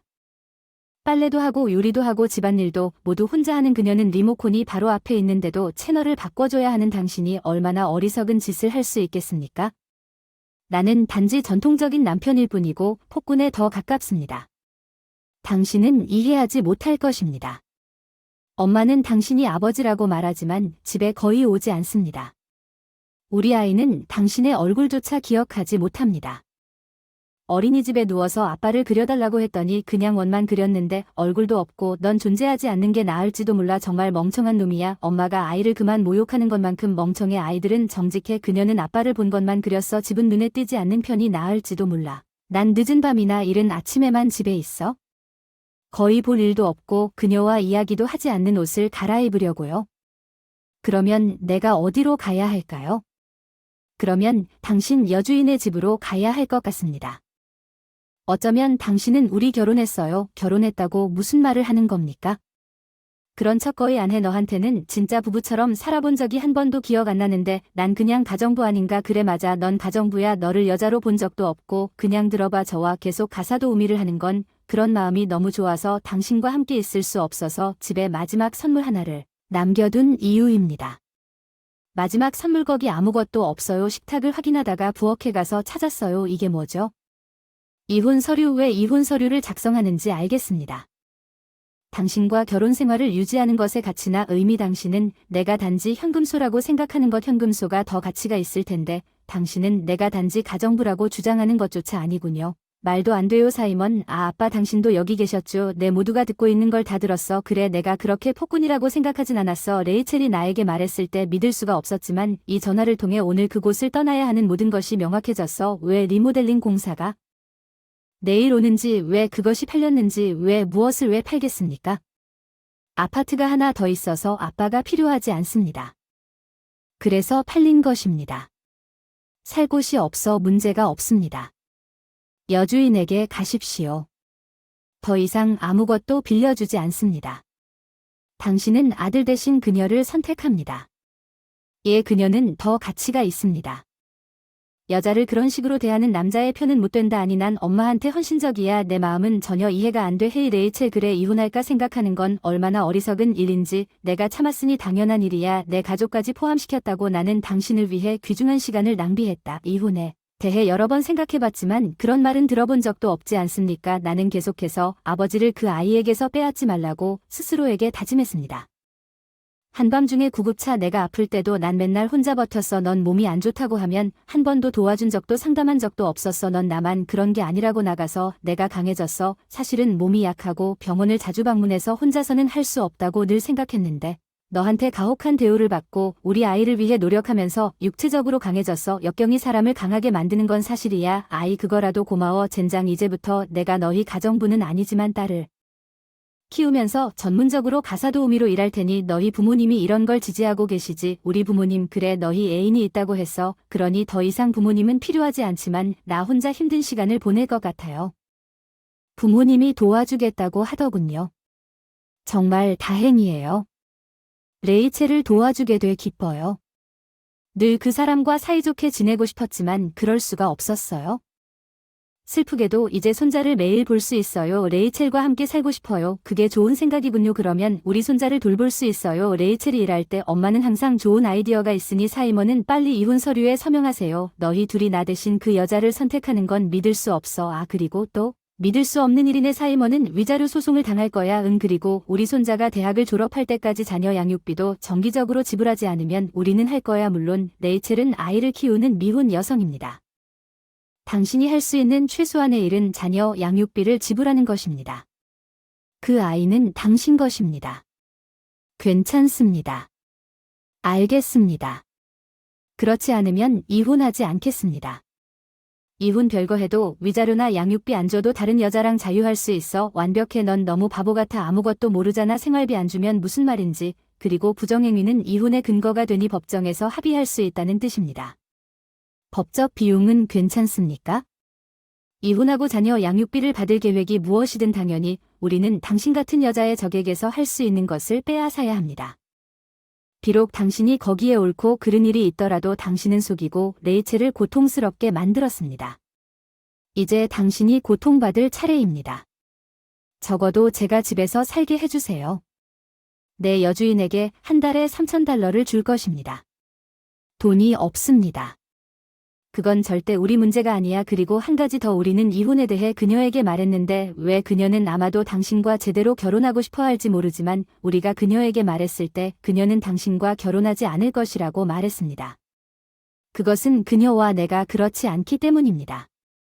그녀와의 관계가 어떻든 상관없습니다. 만약 당신이 그녀에게 한 달에 $22,000를 주는 것을 중단한다면 그녀는 그녀를 위해 더 많은 돈을 기뻐할 것입니다. 아주 영리한 일이라면 나는 자녀 양육비를 지불할 수 없습니다. 그것은 우리의 관심사가 아닙니다. 그녀가 계획하는 것은 무엇입니까? 당신의 돈은 어쨌든 그녀의 이름으로 기뻐하십시오. 시어머니가 이렇게 말하고 전화를 끊었습니다. 사이먼은 매달 자녀 양육비를 지불하지 않으면 우리가 임금을 압류했습니다. 그는 그의 여주인과 결혼하려고 했지만 그녀는 그를 떠났습니다. 그녀는 사이먼이 터프하게 행동하려고 노력했지만 거기서 끝나지 않았고 여주인이 직장에서 그에 대한 소문을 퍼뜨려 그를 막다른 직업으로 몰아넣었다고 말했습니다. 급여 삭감으로 급여 삭감. 사이먼은 자녀 양육비 문제로 어려움을 겪었고 사이먼이 큰 아파트에서 혼자 살고 있는 덕분에 월급 $1,000를 지불하게 되었습니다. 그동안 저는 시댁에서 나와 함께 살기 시작했습니다. 친정에 가끔 손주 보여주려고 시댁에 놀러 가는데 예전에는 가사 도우미 취급을 받았음에도 불구하고 사랑해주네요. 아이 낳아주셔서 감사해요. 정말 해프 나가세요. 가짜 엄마라는 말. 내 딸이 소피아에게서 그런 말을 듣는 것은 피할 수 없는 것처럼 보였지만 그녀가 나를 가리키는 방식은 내가 그것을 보고 떠나는 것 외에는 아무것도 원하지 않는다는 것을 분명히 했기 때문에 나를 눈이 멀게 하여 133년 동안 소피아를 사랑한 후에 나를 완전히 충격에 빠뜨렸습니다. 그녀의 얼굴을 보세요. 나는 왜 묵묵히 따르기로 결정했는지 묻지도 못하고 주위 사람들의 걱정스러운 시선을 피하며 떠났습니다. 나는 천천히 걸어갔습니다. 나는 행사장 바로 밖에 있는 벤치를 발견하고 조용히 앉아 소피아가 던진 말을 곰곰이 생각했습니다. 나 패배해. 어깨가 움츠러들었다. 어떻게 이렇게 깊이 반성하게 되었을까? 나는 그녀의 생모가 아니기 때문에 정말로 중요한 순간에 그녀를 위해 거기에 있지 않았다는 것을 깨달았다. 희망을 포기하려던 소피아의 말이 정당했다. 무슨 일이 일어났다고 생각하고 돌아서려고 할 때 충격이 닥쳤습니다. 눈물이 날 것 같은 소피아의 목소리가 들렸습니다. 죄송합니다. 사실은 충격적인 계시가 이어져 할 말을 잃게 만들었습니다.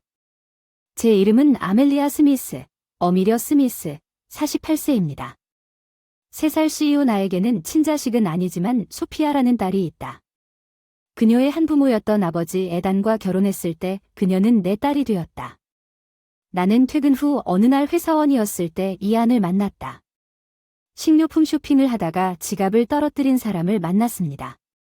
이선이었는데 빨리 주워서 그 사람에게 전화했어요. 죄송합니다. 지갑을 떨어뜨렸어요. 네, 정말 감사합니다. 그 사람은 진심 어린 미소를 지으며 나에게서 돌려받았습니다. 쇼핑백을 들고 있음에도 불구하고 감사의 표시로 차에 초대했습니다. 나는 그의 미소에 매료되어 동의하며 고개를 끄덕였습니다.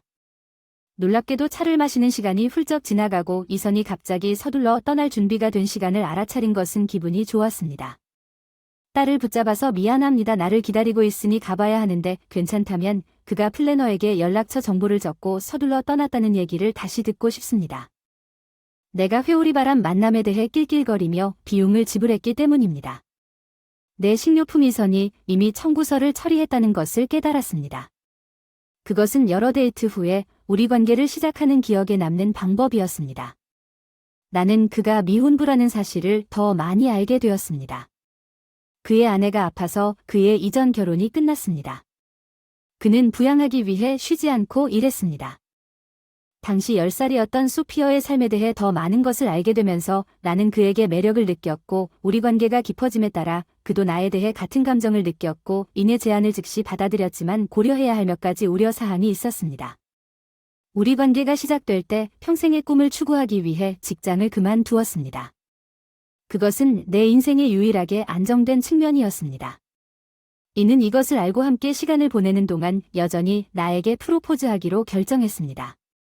나는 때때로 소피어와 놀곤 했습니다. 그녀는 밝고 활력이 넘치는 소녀였습니다. 우리가 노는 시간을 정말 즐겼던 그녀는 저를 저절로 안아주고 다정하게 매달리곤 했습니다. 소피아는 솔직하고 놀라운 말을 하는 경향이 있었습니다. 아멜리아, 당신과 아빠는 갑자기 언제 결혼할 건가요? 소피아의 말은 우리가 놀라서 서로를 쳐다보게 만들었습니다. 그런 일이 있은 후 청혼을 받아들인다. 자연스럽게 장애물이 생겼다.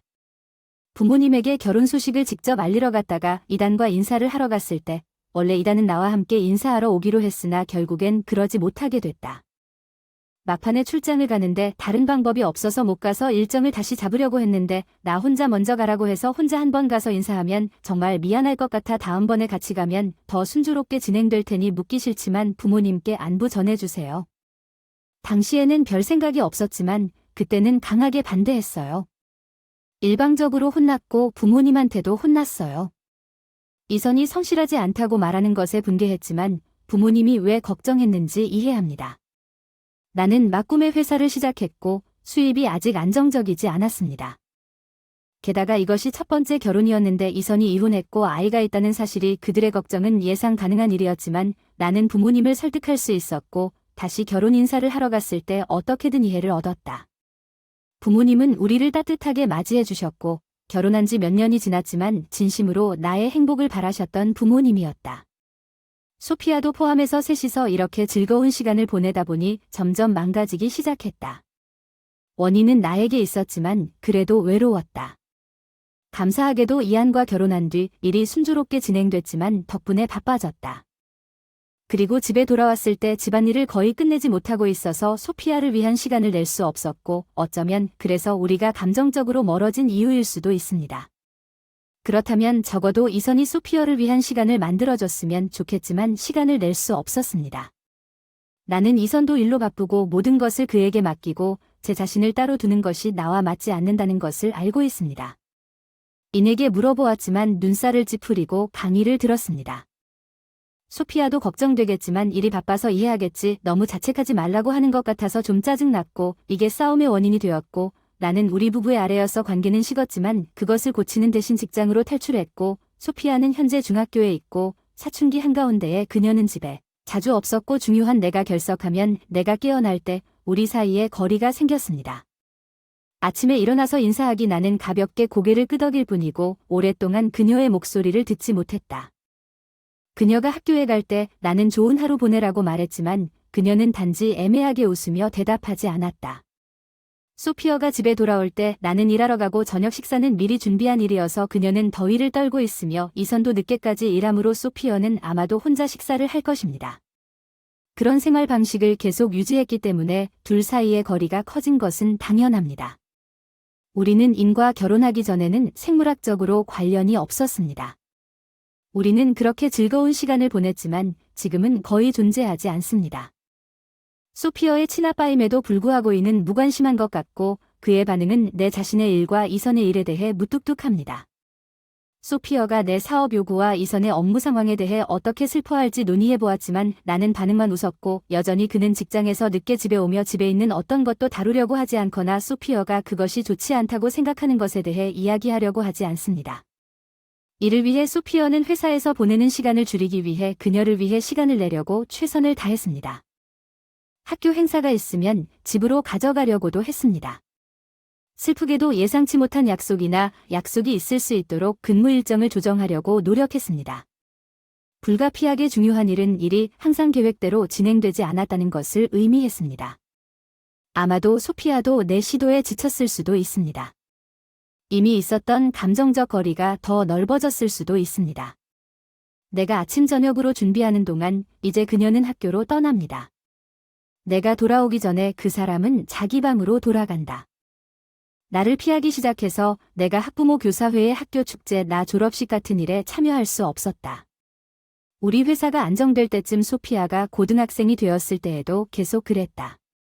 소피아는 이미 대학에 다니고 있었고 그 실망스러운 시기에 졸업을 앞두고 있었습니다. 마침내 소피아가 대학을 졸업할 때 그녀는 자발적으로 저에게 다가왔습니다. 엄마, 그렇게 오랜 시간 동안 감동을 받을 뻔했던 소피아의 목소리를 듣는 것에 대해 말씀드리고 싶은 것이 있습니다.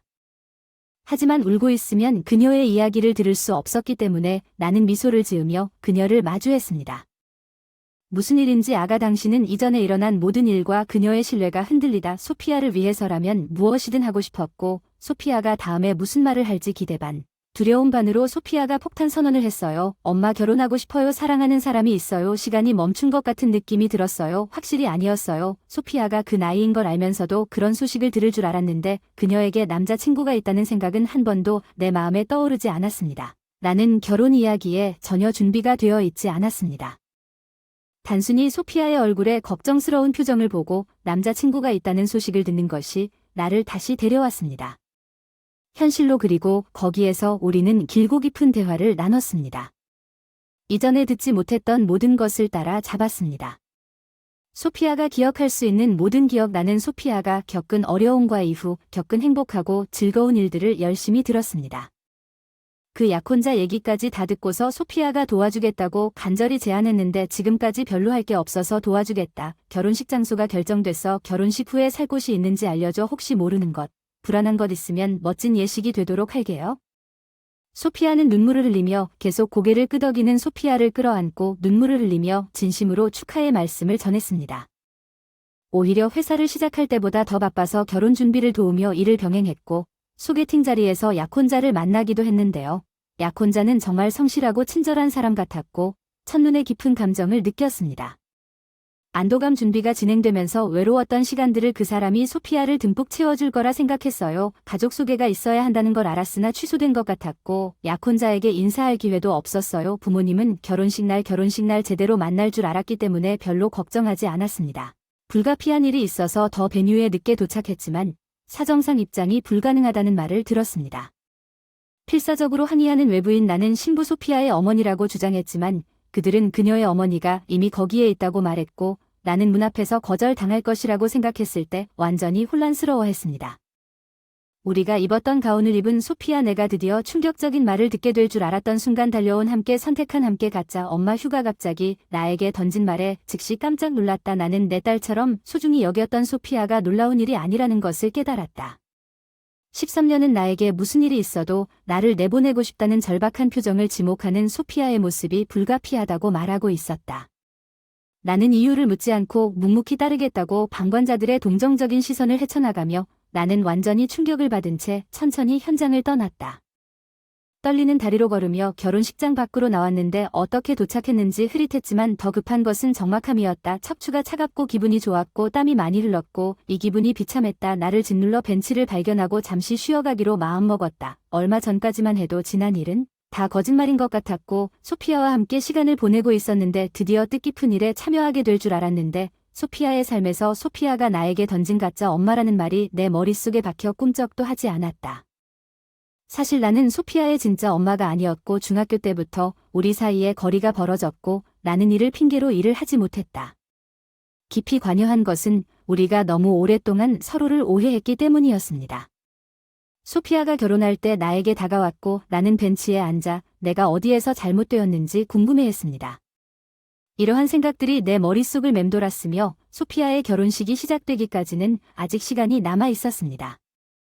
주위를 둘러보는 버스 소리가 들렸다. 내가 앉아있던 벤치가 버스 정류장의 딱이라는 걸 깨달았다. 이 버스를 타고 일어서려던 순간 등이 쿵 하고 집으로 향했다. 무슨 일이 있었나 싶어 뒤돌아보니 울 것 같은 소피아의 목소리가 들렸다. 미안하다. 사실 다음에 들은 충격적인 사실 때문에 한동안 말문이 막혔다. 아까 정말 미안해. 아무 말도 할 생각이 없었는데 내 얼굴을 봤을 때 참을 수가 없었어. 좀 길겠지만 당연히 내 말을 들을 수 있니 자기야. 너무 오랫동안 참아왔어. 미안해. 눈치채지 못했어. 제발. 내가 이 말을 하는 동안 소피아는 천천히 말하기 시작했고 그녀가 나에게 말한 것은 그녀가 이전에 했던 말만큼이나 충격적이었고 내가 할 수 있는 것은 듣는 것뿐이었습니다. 그녀가 가장 먼저 말한 것은 두 가족의 만남이었습니다. 처음에 그녀는 일정이 잡히면 알려준다는 말을 들었으나 결국에는 일어나지 않았습니다. 하지만 분명히 회의는 이루어졌고 소피아는 약혼자의 가족과 함께 우리를 기다리고 있었습니다. 이는 조금 늦게 도착하여 그와 외모가 비슷한 여성을 데리고 왔습니다. 알고 보니 전 부인인 아일이었고 당연히 소피아와 약혼자 모두 매우 놀랐지만 에다는 서둘러 회의를 진행했고 어느새 끝났는지 약혼자의 부모는 에어를 어머니로 인식했고 일이 계속 풀리지 않았다. 그리고 오늘까지 소피아는 에단에 대해 또 다른 놀라운 이야기를 해주었습니다. 그들은 세 식구로 살았지만 공기에 빚이 생겨서 그런 삶을 견딜 수 없게 되었습니다. 이안은 이혼한 공기와 소피아를 데리고 혼자서 생계를 꾸릴 수 없었습니다. 그는 소피아를 재정적으로 지원할 수 있는 사람을 찾고 싶었지만 그 사람은 나였습니다. 그러나 나와 결혼한 직후에는 내 뒤에서 다시 아미어와 데이트하기 시작했고 나는 그 당시 새 회사로 바빴습니다. 소피아는 고작 10살이었기 때문에 이해하지 못했습니다. 상황이었는데 10대가 되면서 사실을 알게 되었고 엄청난 죄책감을 느꼈다. 무슨 일인지 말할 용기가 없었기 때문에 소피아는 눈물을 흘리며 사과하고 더 많은 설명을 해주었다. 머리가 아프지만 지금까지 억눌려 있던 소피아가 안타까운 마음을 금할 수 없었습니다. 이단과 아미리의 이기적인 행동으로 인해 소피아가 고통받았던 것을 생각하면 내가 왜 그들 대신 소피아가 그렇게 많은 고통을 받아야 하는지 화가 났습니다. 그녀가 끝났을 때 나는 매우 고통스럽다고 생각했습니다. 지금은 모든 것을 받아들이기로 결정했습니다. 그 문제에 대해 내가 아무 생각이 없었던 것은 아니지만 그것이 소피아를 향한 것이 아니었습니다. 지금 화를 내면 소피아가 자신을 더욱 비난하게 될 것입니다. 소피아의 눈물줄기가 내 손에 볼을 맞대고 따뜻하게 웃었다. 지금까지 아무것도 깨닫지 못해 미안하지만 내 말에 괴로웠을 텐데도 믿어줘서 고맙다고 해주셔서 정말 다행이다. 소피아 눈이 휘둥그레졌다. 버스는 우리 없이 떠났고 나는 소피아가 눈물을 흘리기를 기다리며 마침내 진정되었을 때 아바테에게 부드럽게 안아주었습니다. 나는 그녀에게 한 가지 질문을 했습니다. 소피아, 그 당시 나에게 왜 그런 말을 했나요? 상처 주려고 한 건 아니었어. 진정해. 알았어. 널 비난하는 게 아니야. 방금 말한 건 다 들었는데 왜 그런 말을 했는지 궁금해서 소피아는 안도한 듯 깊은 한숨을 쉬더니 이내 표정을 지었다. 굳어졌고 그 말 뒤에 숨겨진 의도를 가족 모임처럼 공유했습니다. 그녀는 엄마가 되기 전에 장소에 있었습니다. 그녀는 더 이상 내 어머니가 아니지만 그녀가 그 장소의 주인인 것처럼 행동하므로 아무도 그녀에게 질문하지 않습니다. 그것은 부분적으로 내 잘못이지만 당신은 미팅에 대해 몰랐고 그녀를 만나기를 원하지 않았습니다. 당황했습니다. 가능한 최악의 방법을 선택했습니다. 정말 죄송합니다. 괜찮습니다. 걱정하지 마십시오. 괜찮아. 화난 것은 아닙니다. 오늘은 축하의 날임에도 불구하고 등을 가볍게 쓰다듬으며 소피아를 달래며 대답했습니다. 분노를 억누르며 딸을 이런 일에 몰아넣은 이안과 아미르를 용서할 수 없었습니다. 스마트폰으로 시간을 확인했는데 결혼식이 시작되기까지 아직 시간이 좀 남았다. 소피아는 울음을 그치고 화장을 다시 할 시간이 있을 것이다. 드레스가 조금 더러워졌을지 모르지만 지금 당장은 깨끗이 청소될 것이다. 나는 거래에 집중했다. 현장에서 결혼식을 즐기길 기대하고 있을 것 같은 아미리와 내 생각엔 그런 생각들이 가득 차서 두 사람을 어떻게 해야 할지 고민하다가 식은 끝난 듯 피로연이 시작되려던 찰나 이런 생각이 들었다. 기회라 일찍 입장해서 소피아를 탈의실에 내려줬을 때 현장 스태프에게 제가 진짜 엄마라는 걸 이해시켜줬어요. 이번에는 아무 말 없이 입장했어요. 이선과 제가 누구인지 봤어요. 엘이라고 가정하고 나를 알아채고 그들을 향해 걸어가기 시작했습니다. 이선은 창백해지며 무슨 일이 일어나고 있는지 서두르기 시작했습니다. 행사는 이미 늦었습니다. 당신을 붙잡고 있는 일이었는데 최소한 전화라도 했으면 좋았을 텐데 다른 말을 해야 하지 않겠습니까? 물론 신부 부모님 자리에 왜 낯선 사람이 앉아 있는지도 알고 싶습니다. 이단의 서투른 말에 신랑 부모님과 행사장 전체가 웅얼거림이 들리기 시작했고 사람들이 흘끗 쳐다보기 시작했습니다. 호기심에 청중들에게 상황을 설명했습니다. 신사숙녀 여러분, 오늘 제 딸의 결혼식 피로연에 함께 해주셔서 감사합니다. 하지만 편안하게 지내는 여성은 더 이상 소피아의 어머니가 아니라 실제로는 13살의 이선의 전 부인이라는 것을 들으셨을 것입니다. 몇 년 전이고 그녀는 여전히 내 남편과 뒤에 연루되어 있고 끔찍하게도 나는 내 딸의 가장 행복한 날을 목격할 뻔했습니다. 방은 웅얼거림으로 터져나왔고 이제 시선은 이한이에게로 바뀌었고 말도 안 되는 방어를 말을 더듬기 시작한 아미르는 당신을 기다리고 있었습니다. 오는데 내가 안 오니까 엄마 자리를 비워두는 게 옳지 않다고 해서 그거면 됐다고 했더니 그래요, 엄마라고 하면 왜 지금까지 얼굴을 안 보여줬나요? 일하느라 바쁘다고 어떻게 딸의 중요한 날을 위해 시간을 내지 않을 수 있겠습니까? 에머리가 합류하여 군중들로부터 더 많은 소음을 이끌어냈습니다. 이로 인해 아마도 그들은 내가 딸을 일에 방치했다고 생각하게 되었을 것입니다.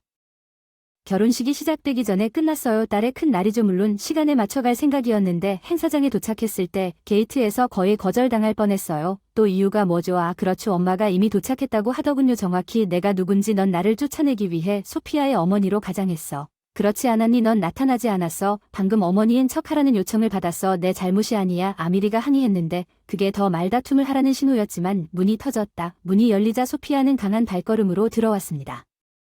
거짓말은 그만하세요. 여기서 거짓말을 하는 사람은 더 이상 내 결혼식을 망치지 말라는 것입니다. 소피아의 선언에 방이 윙윙거렸습니다. 그녀는 내 앞에 굳건히 서서 에다니와 아미르를 향해 돌아섰습니다. 당신은 우리 아빠와 이혼했습니다. 난 10살이었는데 그 이후로 한 번도 얼굴을 보여주지 않았는데 갑자기 가족회의에 아무렇게나 나타나셨는데 왜 장래의 시댁 식구들에게 당신이 내 어머니라고 말씀하시고 시댁 식구들에게 사과하러 돌아섰나요? 모든 일을 책임지기 위해 지금까지 침묵을 지킨 점 정말 죄송합니다. 약혼은 낡은 일이 될 것이며 모든 비용은 전액 상환될 것이라고 약속합니다. 용서해 주십시오. 잠시만 결혼식을 취소하는 것입니다. 그런 결정을 가볍게 하지 마십시오. 소피아 갑자기 취소에 반대하는 이단은 정말 초조해 보였고 심지어 아미르는 명확성을 위해 소피아의 얼굴을 바라보며 옆에서 진지하게 고개를 끄덕였습니다. 심지어 그녀는 혼란스럽고 고민스러워 보였지만 당신의 약혼자는 부자입니다. 그 사람은 우리도 이익을 얻을 수 있다는 뜻이겠죠. 그러면 당신의 진짜 어머니가 돈을 갚을 수 있을 것입니다. 그녀의 빚을 갚고 돌아오는 것은 꿈이 이루어진 것이 아니다. 이선의 정당화에 군중의 눈살은 깊어졌다. 금전적 이득을 위해 나와 결혼하는 그의 계획은 이것이었다. 소피어는 자신의 파트너를 선택하지 않았으므로 처음부터 계획일 수는 없었지만 아미리가 어머니인 척하면서 가족 모임에 아미리와 함께 참여한 것은 그들이 아미리가 어머니라고 시댁 식구들을 설득한다면 금전적 도움을 제공하도록 설득될 수도 있다는 것을 의미합니다.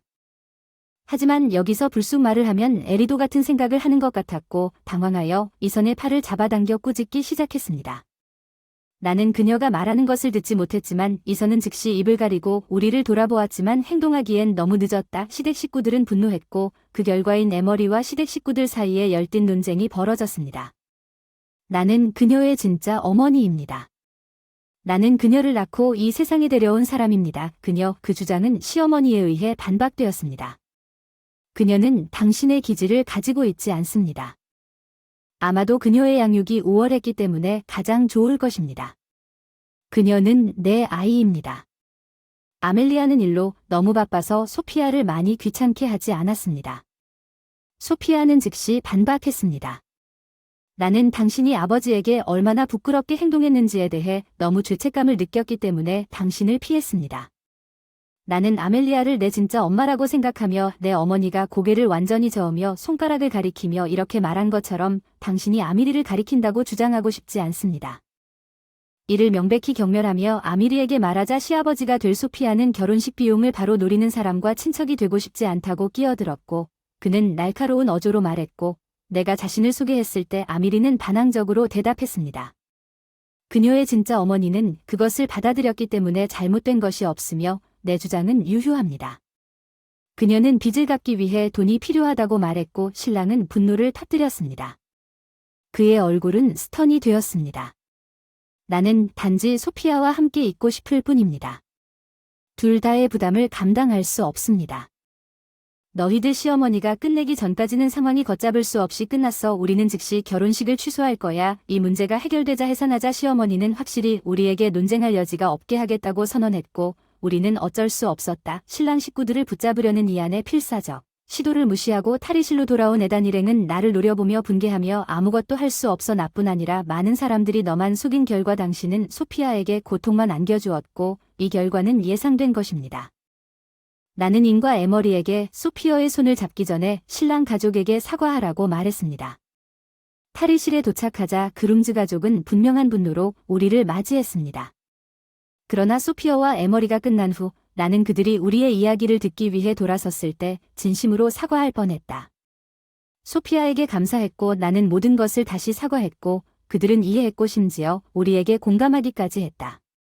그들은 상황을 그대로 두지 않기로 결정하고 인과 그의 일행에게 문제를 해결할 마지막 기회를 주었다.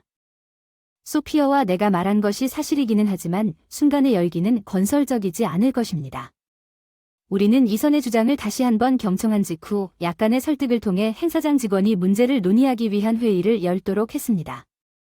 신랑의 가족은 차분한 토론을 원한다고 말했지만 이선과 그의 일행과 마주한 후 먼저 타협하지 않았습니다. 그들은 이선에게 이전 진술을 명확히 해달라고 요청했습니다. 그가 이전에 말한 내용이 상황을 어렵게 만들었다는 것은 인정합니다.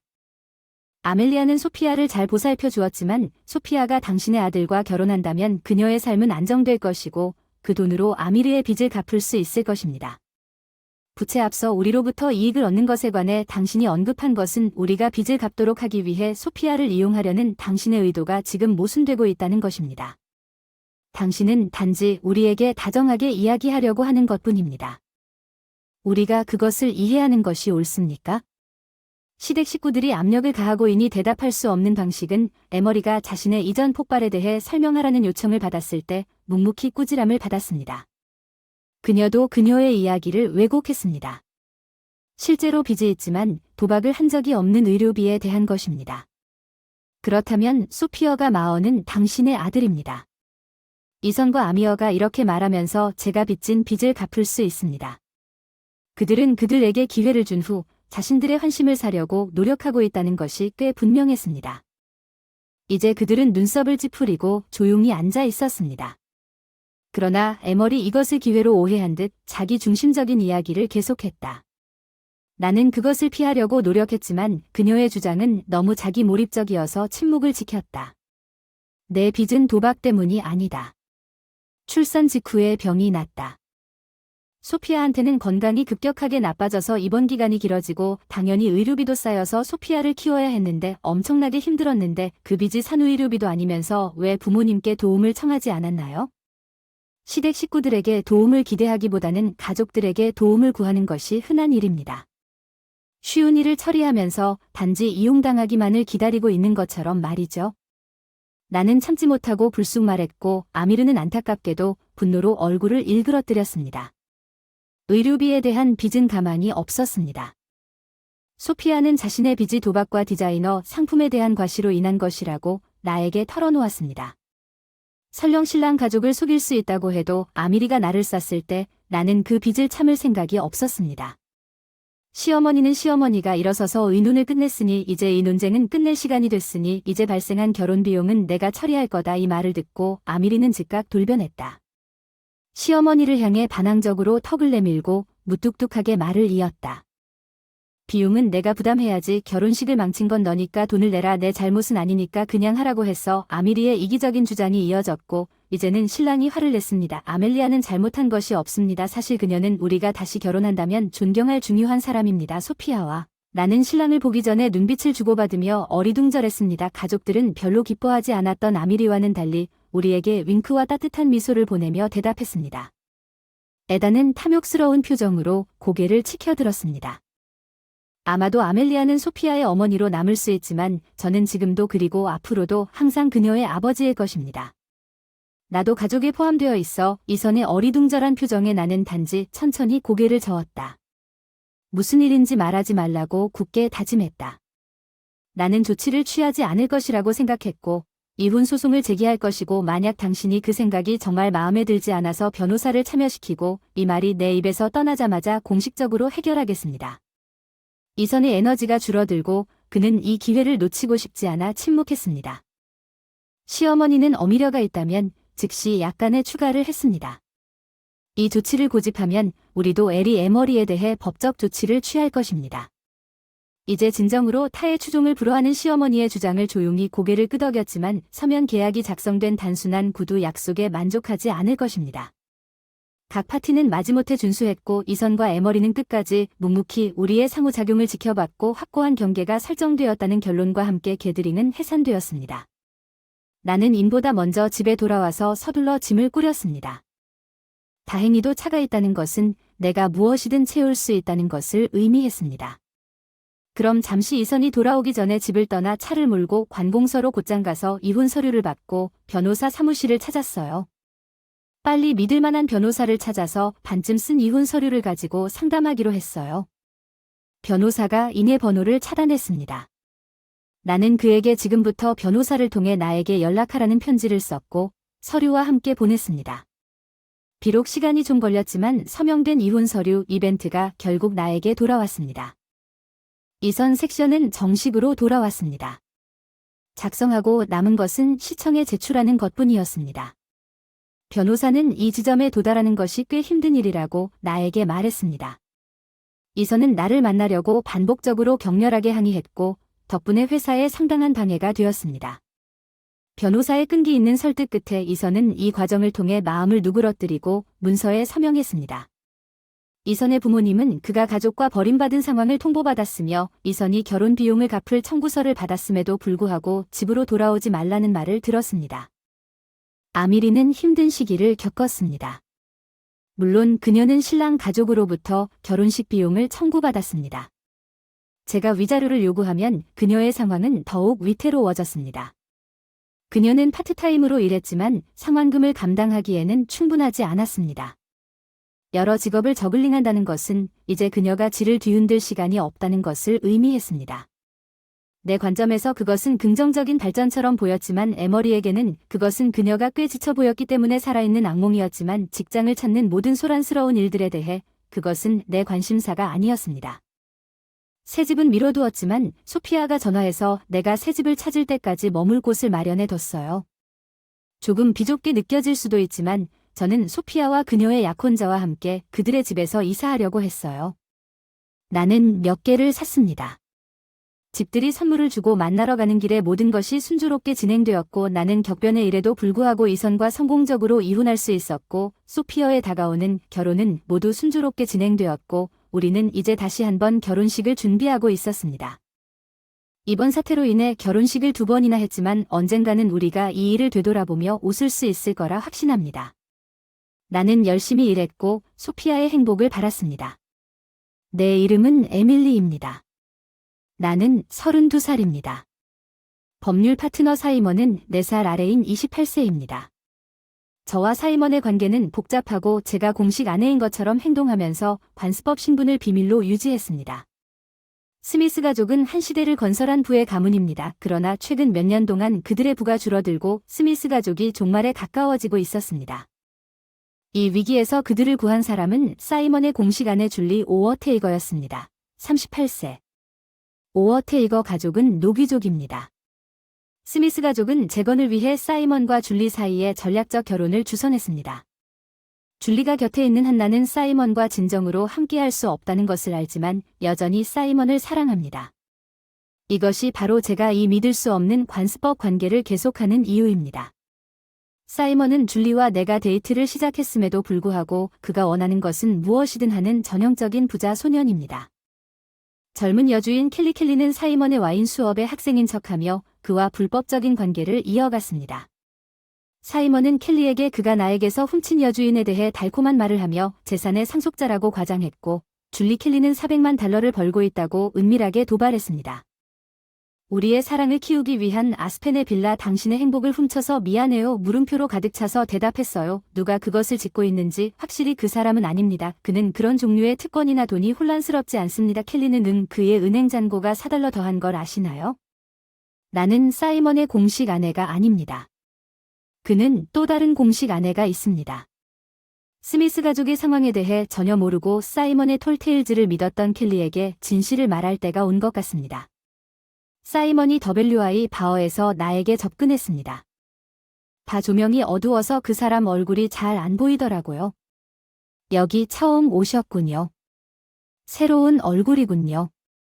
별로 행복해 보이지는 않는 것 같은데 뭔가 마음이 불편하네요. 방금 만난 사람에 비해 그 사람이 너무 적극적인 사람인 줄 알았는데 누군가의 온기를 그리워하며 눈물을 흘릴 뻔했다. 4년 사귄 남자친구에게 버림받았는데 이 와인. 사이먼이 말했지. 불쌍하다. 내 잔에 와인을 붓다. 로미오와 줄리엣, 비앙카, 하야타. 여기 다음 행운의 행운이 있네. 와인은 잘 모르지만 난 이게 너무 싼 줄 알았더니 사이먼이 내가 와인을 모른다고 생각하고 나에게 좋은 인상을 주려고 하는 게 좀 짜증났지만 이날은 이 값싼 와인도 따뜻한 포옹처럼 느껴졌다. 이것이 바로 사이먼과 내가 만난 방식이다. 이 와인 바를 더 자주 방문하기 시작했고 서로에게 이끌려 당신과 데이트하고 싶습니다. 에밀리의 갑작스러운 고백도 이 바에서 일어났는데 그 말투가 궁금해서 당신이 나이가 많고 정말 멋진 사람일지도 모른다고 생각했어요. 나 같은 사람은 절대 고려하지 마세요. 사이먼. 당신은 나 같은 나이 많은 여자를 선택하지 않을 것입니다. 당신은 나이 많은 여자가 아닙니다. 부정적인 생각은 좋지 않습니다. 나는 당신이 더 자신감을 갖기를 바랍니다. 사이먼이 이 말을 할 때 유난히 화난 것 같아서 나는 에밀리를 그만 놀리기로 했어요. 그런 건 전혀 모르겠어요. 오르테가 가문은 원래 귀족이었는데 스미스 가문이 더 이상 자산이 없단 말이에요? 예전처럼 살지 않으면 문제가 될 텐데 결혼은 이 생활 방식을 잘 유지하는 것이라면 그래도 당장 결정할 수는 없지만 지금 무엇을 결정하느냐는 결혼은 그 자리에서 결정하는 게 아니죠. 줄리를 한번 만나보세요. 중매처럼 만나겠지만 스미스 가문의 종말을 거부하면 어쩌지. 너무 극적이야. 알았어. 줄리를 만날게. 사이먼과 줄리는 그렇게 만나서 줄리는 사이먼보다 10살 위였어. 그녀는 평범하고 별것 아닌 것 같았지만 그녀의 매너와 말투는 그녀의 좋은 성장을 드러냈습니다. 가짜 결혼을 하자. 사이먼이 나 같은 여자와 결혼할 리가 없다는 것을 알고 있지만 스미스 가족은 이제 빚을 지고 있고 오렌지인 할아버지가 결혼을 제안하는 것을 돕고 싶어 합니다. 조건으로 저는 아직 미혼이고 제 나이에도 결혼하지 않아서 불쾌해요. 그렇죠. 이해합니다만 제 말을 들어주세요. 우리는 서류상으로만 결혼하면 됩니다. 사이먼은 다른 여자와 데이트할 수 있고 방해하지 않을 거예요. 당신은 자유롭게 사랑할 수 있어요. 당신이 원하는 사람이 누구이든 우리 결혼은 단지 가족 간의 것입니다. 우리는 침실을 공유할 필요도 없고 함께 살 필요도 없습니다. 이 말을 듣는 것이 사이먼에게 나쁜 거래는 아니라고 생각합니다. 마침내 이해하게 되었기 때문에 사이먼과 데이트하면 그것은 그의 아내의 승인을 받았지만 사이먼의 가족이 실제로 제가 지금 줄리와 함께 살고 있지 않다는 것을 허락하시겠습니까?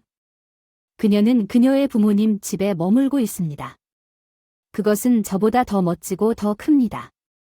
우리는 한 달에 2번 스미스 집에서 함께 저녁을 먹습니다. 우리 부모님은 아무 말도 하지 않습니다. 결국 그들은 생활 수준을 낮추지 않고 호화롭게 살 수 있습니다. 왜냐하면 내가 줄리와 결혼했기 때문입니다. 그건 모두 나 덕분이죠. 하지만 그건 제가 사이먼과 결혼할 수 없다는 뜻이죠. 그렇죠. 다음에는 결혼을 염두에 두고 데이트할 생각이거든요. 그러면 그래야 할 것 같아요. 사실혼이지만 이 말에 유혹을 받아 내 아내처럼 대우받게 될 거야. 나는 연애 기간도 거치지 않고 사이먼과 사실혼을 결정했다. 모든 면에서 아내처럼 대우받을 기회에 뛰어든 것 같다. 법적으로 나중에 이 결정을 후회하게 될 것 같아요. 오늘 와인 수업에 학생이 많아요. 내 최근의 잡지에 실렸어요. 그때 갑자기 학생 수가 늘어났던 기억이 나네요. 사이먼의 본업은 소미에인데 특정 직장에서 일하지 않아요. 그는 한 달에 1~2번 와인 파티를 주최하고 이번 달 집에서 와인 수업을 시작했습니다. 그는 와인 수업이 끝난 후 여자 팬을 모으고 있습니다. 한 학생이 남았습니다. 그녀는 청소를 돕는 것 같아서 이곳은 아내를 위한 장소가 아니라고 도와주려고 접근했습니다. 뒤에 남아서 사이먼을 지원해주세요. 사이먼이 나타났습니다. 에멀리입니다. 저는 켈리입니다. 그녀를 내 비서로 고용했습니다. 비서가 유명인처럼 행동하기 시작하는 것 같습니다. 사이먼이 흥분해서 뭔가를 만드는 것을 막는 것이 내 임무가 아니겠습니까? 실수 사이먼의 명성은 빠르게 높아졌고 더 많은 일과 펜으로 모든 것을 제대로 관리할 것입니다. 그들의 바이브는 이미 너무 멀리 갔다고 말했고 조용히 현장을 떠났습니다. 이것은 사이먼의 첫 번째 사건이 아니었습니다. 그의 순진한 성격은 사람들에게 쉽게 빠지지만 그는 그리고 빨리 식어서 이러한 관계는 오래가지 않지만 그는 결코 배우지 않고 다른 애인을 잘 찾지 못합니다.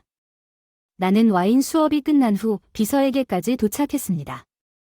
내 목표는 아내가 되는 것뿐인데 현재 아내는 자신이 예쁜지 비교조차 하지 않지만 사이먼은 지루해하고 있지 않나. 3일만 지나면 아름다움도 지루해진다고 하지 않나. 그녀는 장식용 인형 같아서 사이먼에게는 부족하기 때문에 그는 흥분한다. 우리의 불합리한 연애 지금은 내가 여주인일지 모르지만 그의 공식적인 아내의 입장을 확실히 보게 될 것이고 그러면 스미스 포어천이 내 것이 될 것입니다. 사이먼은 그녀가 이런 식으로 생각할지 전혀 모릅니다. 그는 사람을 빨리 신뢰하고 의심하지 않는 순진한 부자입니다. 그 다음 사이먼의 어머니 올리비아가 도착했습니다. 오 켈리 당신은 아직 여기 있어요. 올리비아 얘 그냥 청소를 돕고 있어요. 이 둘이 어떻게 그렇게 친해졌나요? 켈리는 이점을 얻기 위해 올리비아에게 축하를 전하고 있는 것 같아요. 올리비아는 켈리를 좋아하는 것 같아요. 그렇지 않으면 그녀는 말을 하지 않을 것 같아요. 아무렇지 않게 웃는 얼굴로 올리비아는 호불호가 강한 사람이고 나를 좀 싫어하는 것 같기도 하고 미묘한 입장에 있는 나를 어떻게 대해야 할지 아직 잘 모르는 것 같다.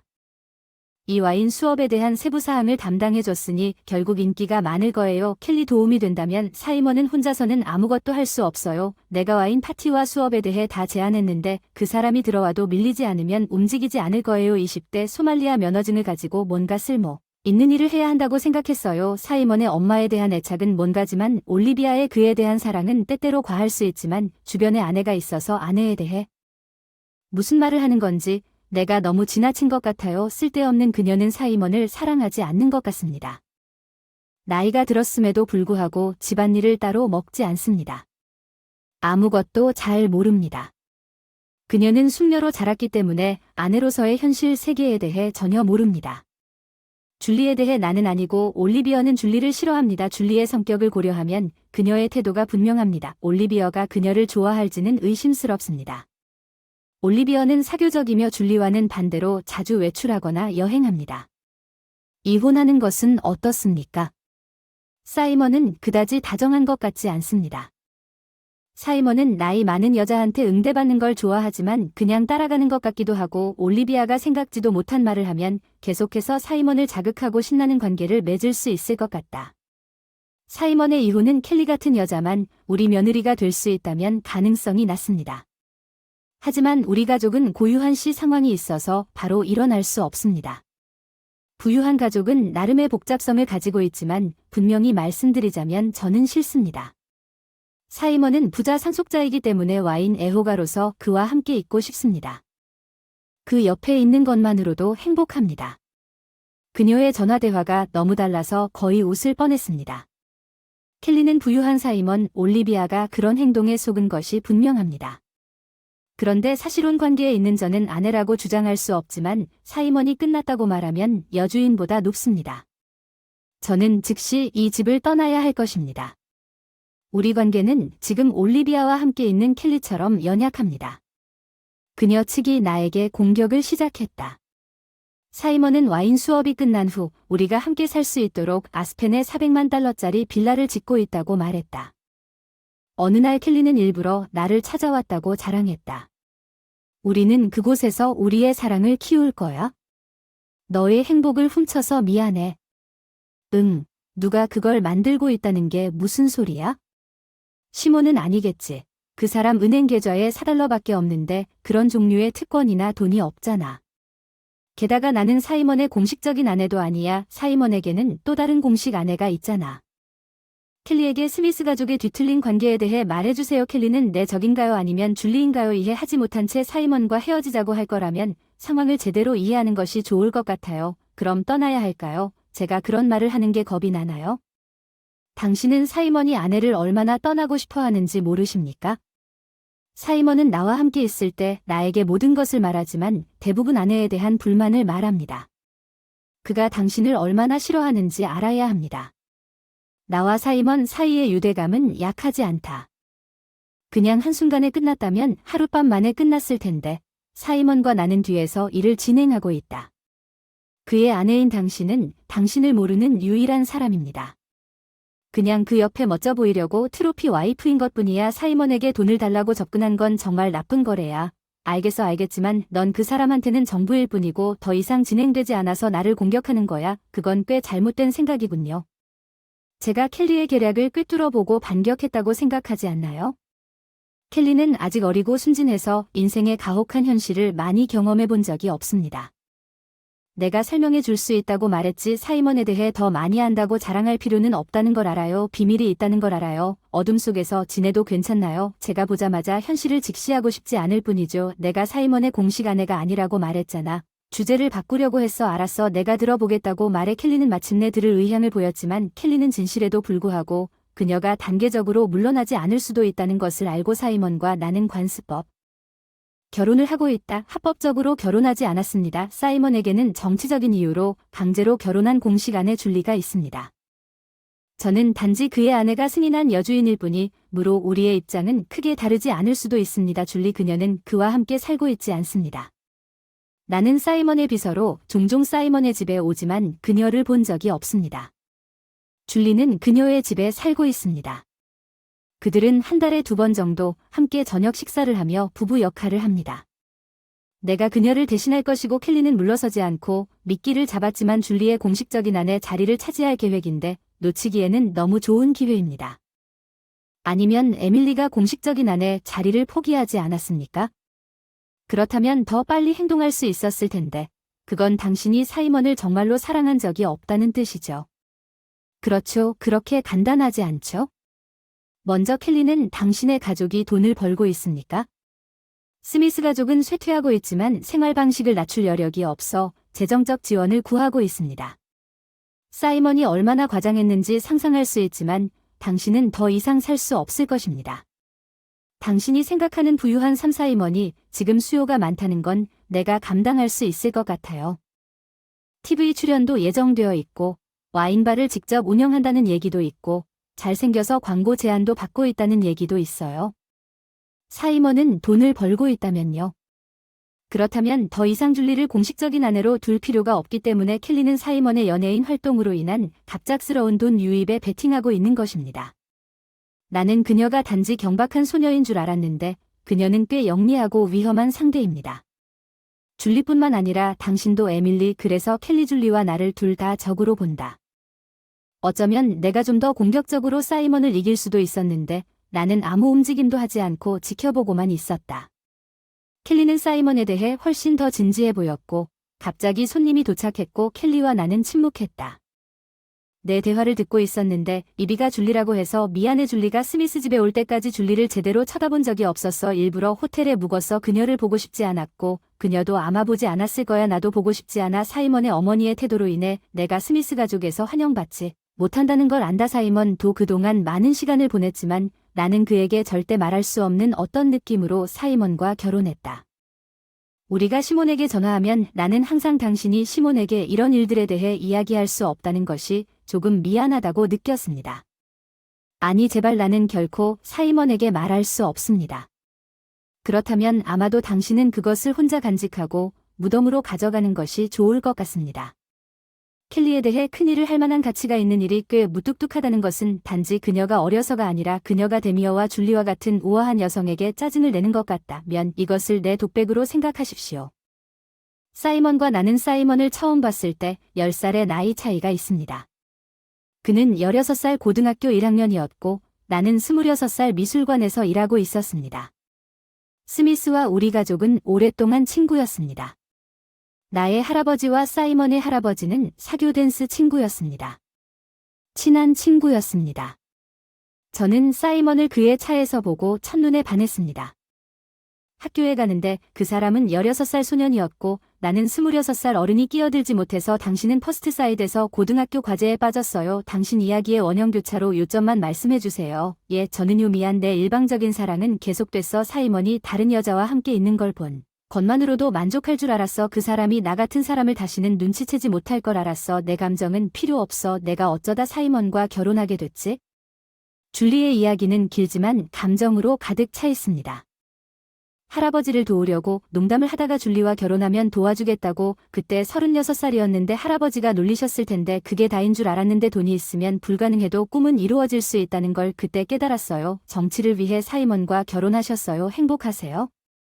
함께 살 수 없다. 아이를 가질 수 없거나 그의 여주인을 승인할 수 없다. 내가 켈리에게 동의한 것에 만족합니까? 사랑받지 못하는 아내가 되는 것만으로도 충분합니까? 줄리의 승리가 행복합니다. 줄리에게 약간의 동정심을 느꼈습니다. 그 한마디로 줄리 에밀리가 내 감정에 호소하는 건 소용없어. 난 반드시 사이먼과 결혼할 거야. 나는 그의 공식적인 아내가 되어야 할 여자야. 감정을 나눠줘서 고맙지만 내가 아는 한 에밀리는 좀 미친 것 같아. 너도 정식으로 인정받은 여주인 아니냐? 이상한 패티쉬가 있는 게 아닌가?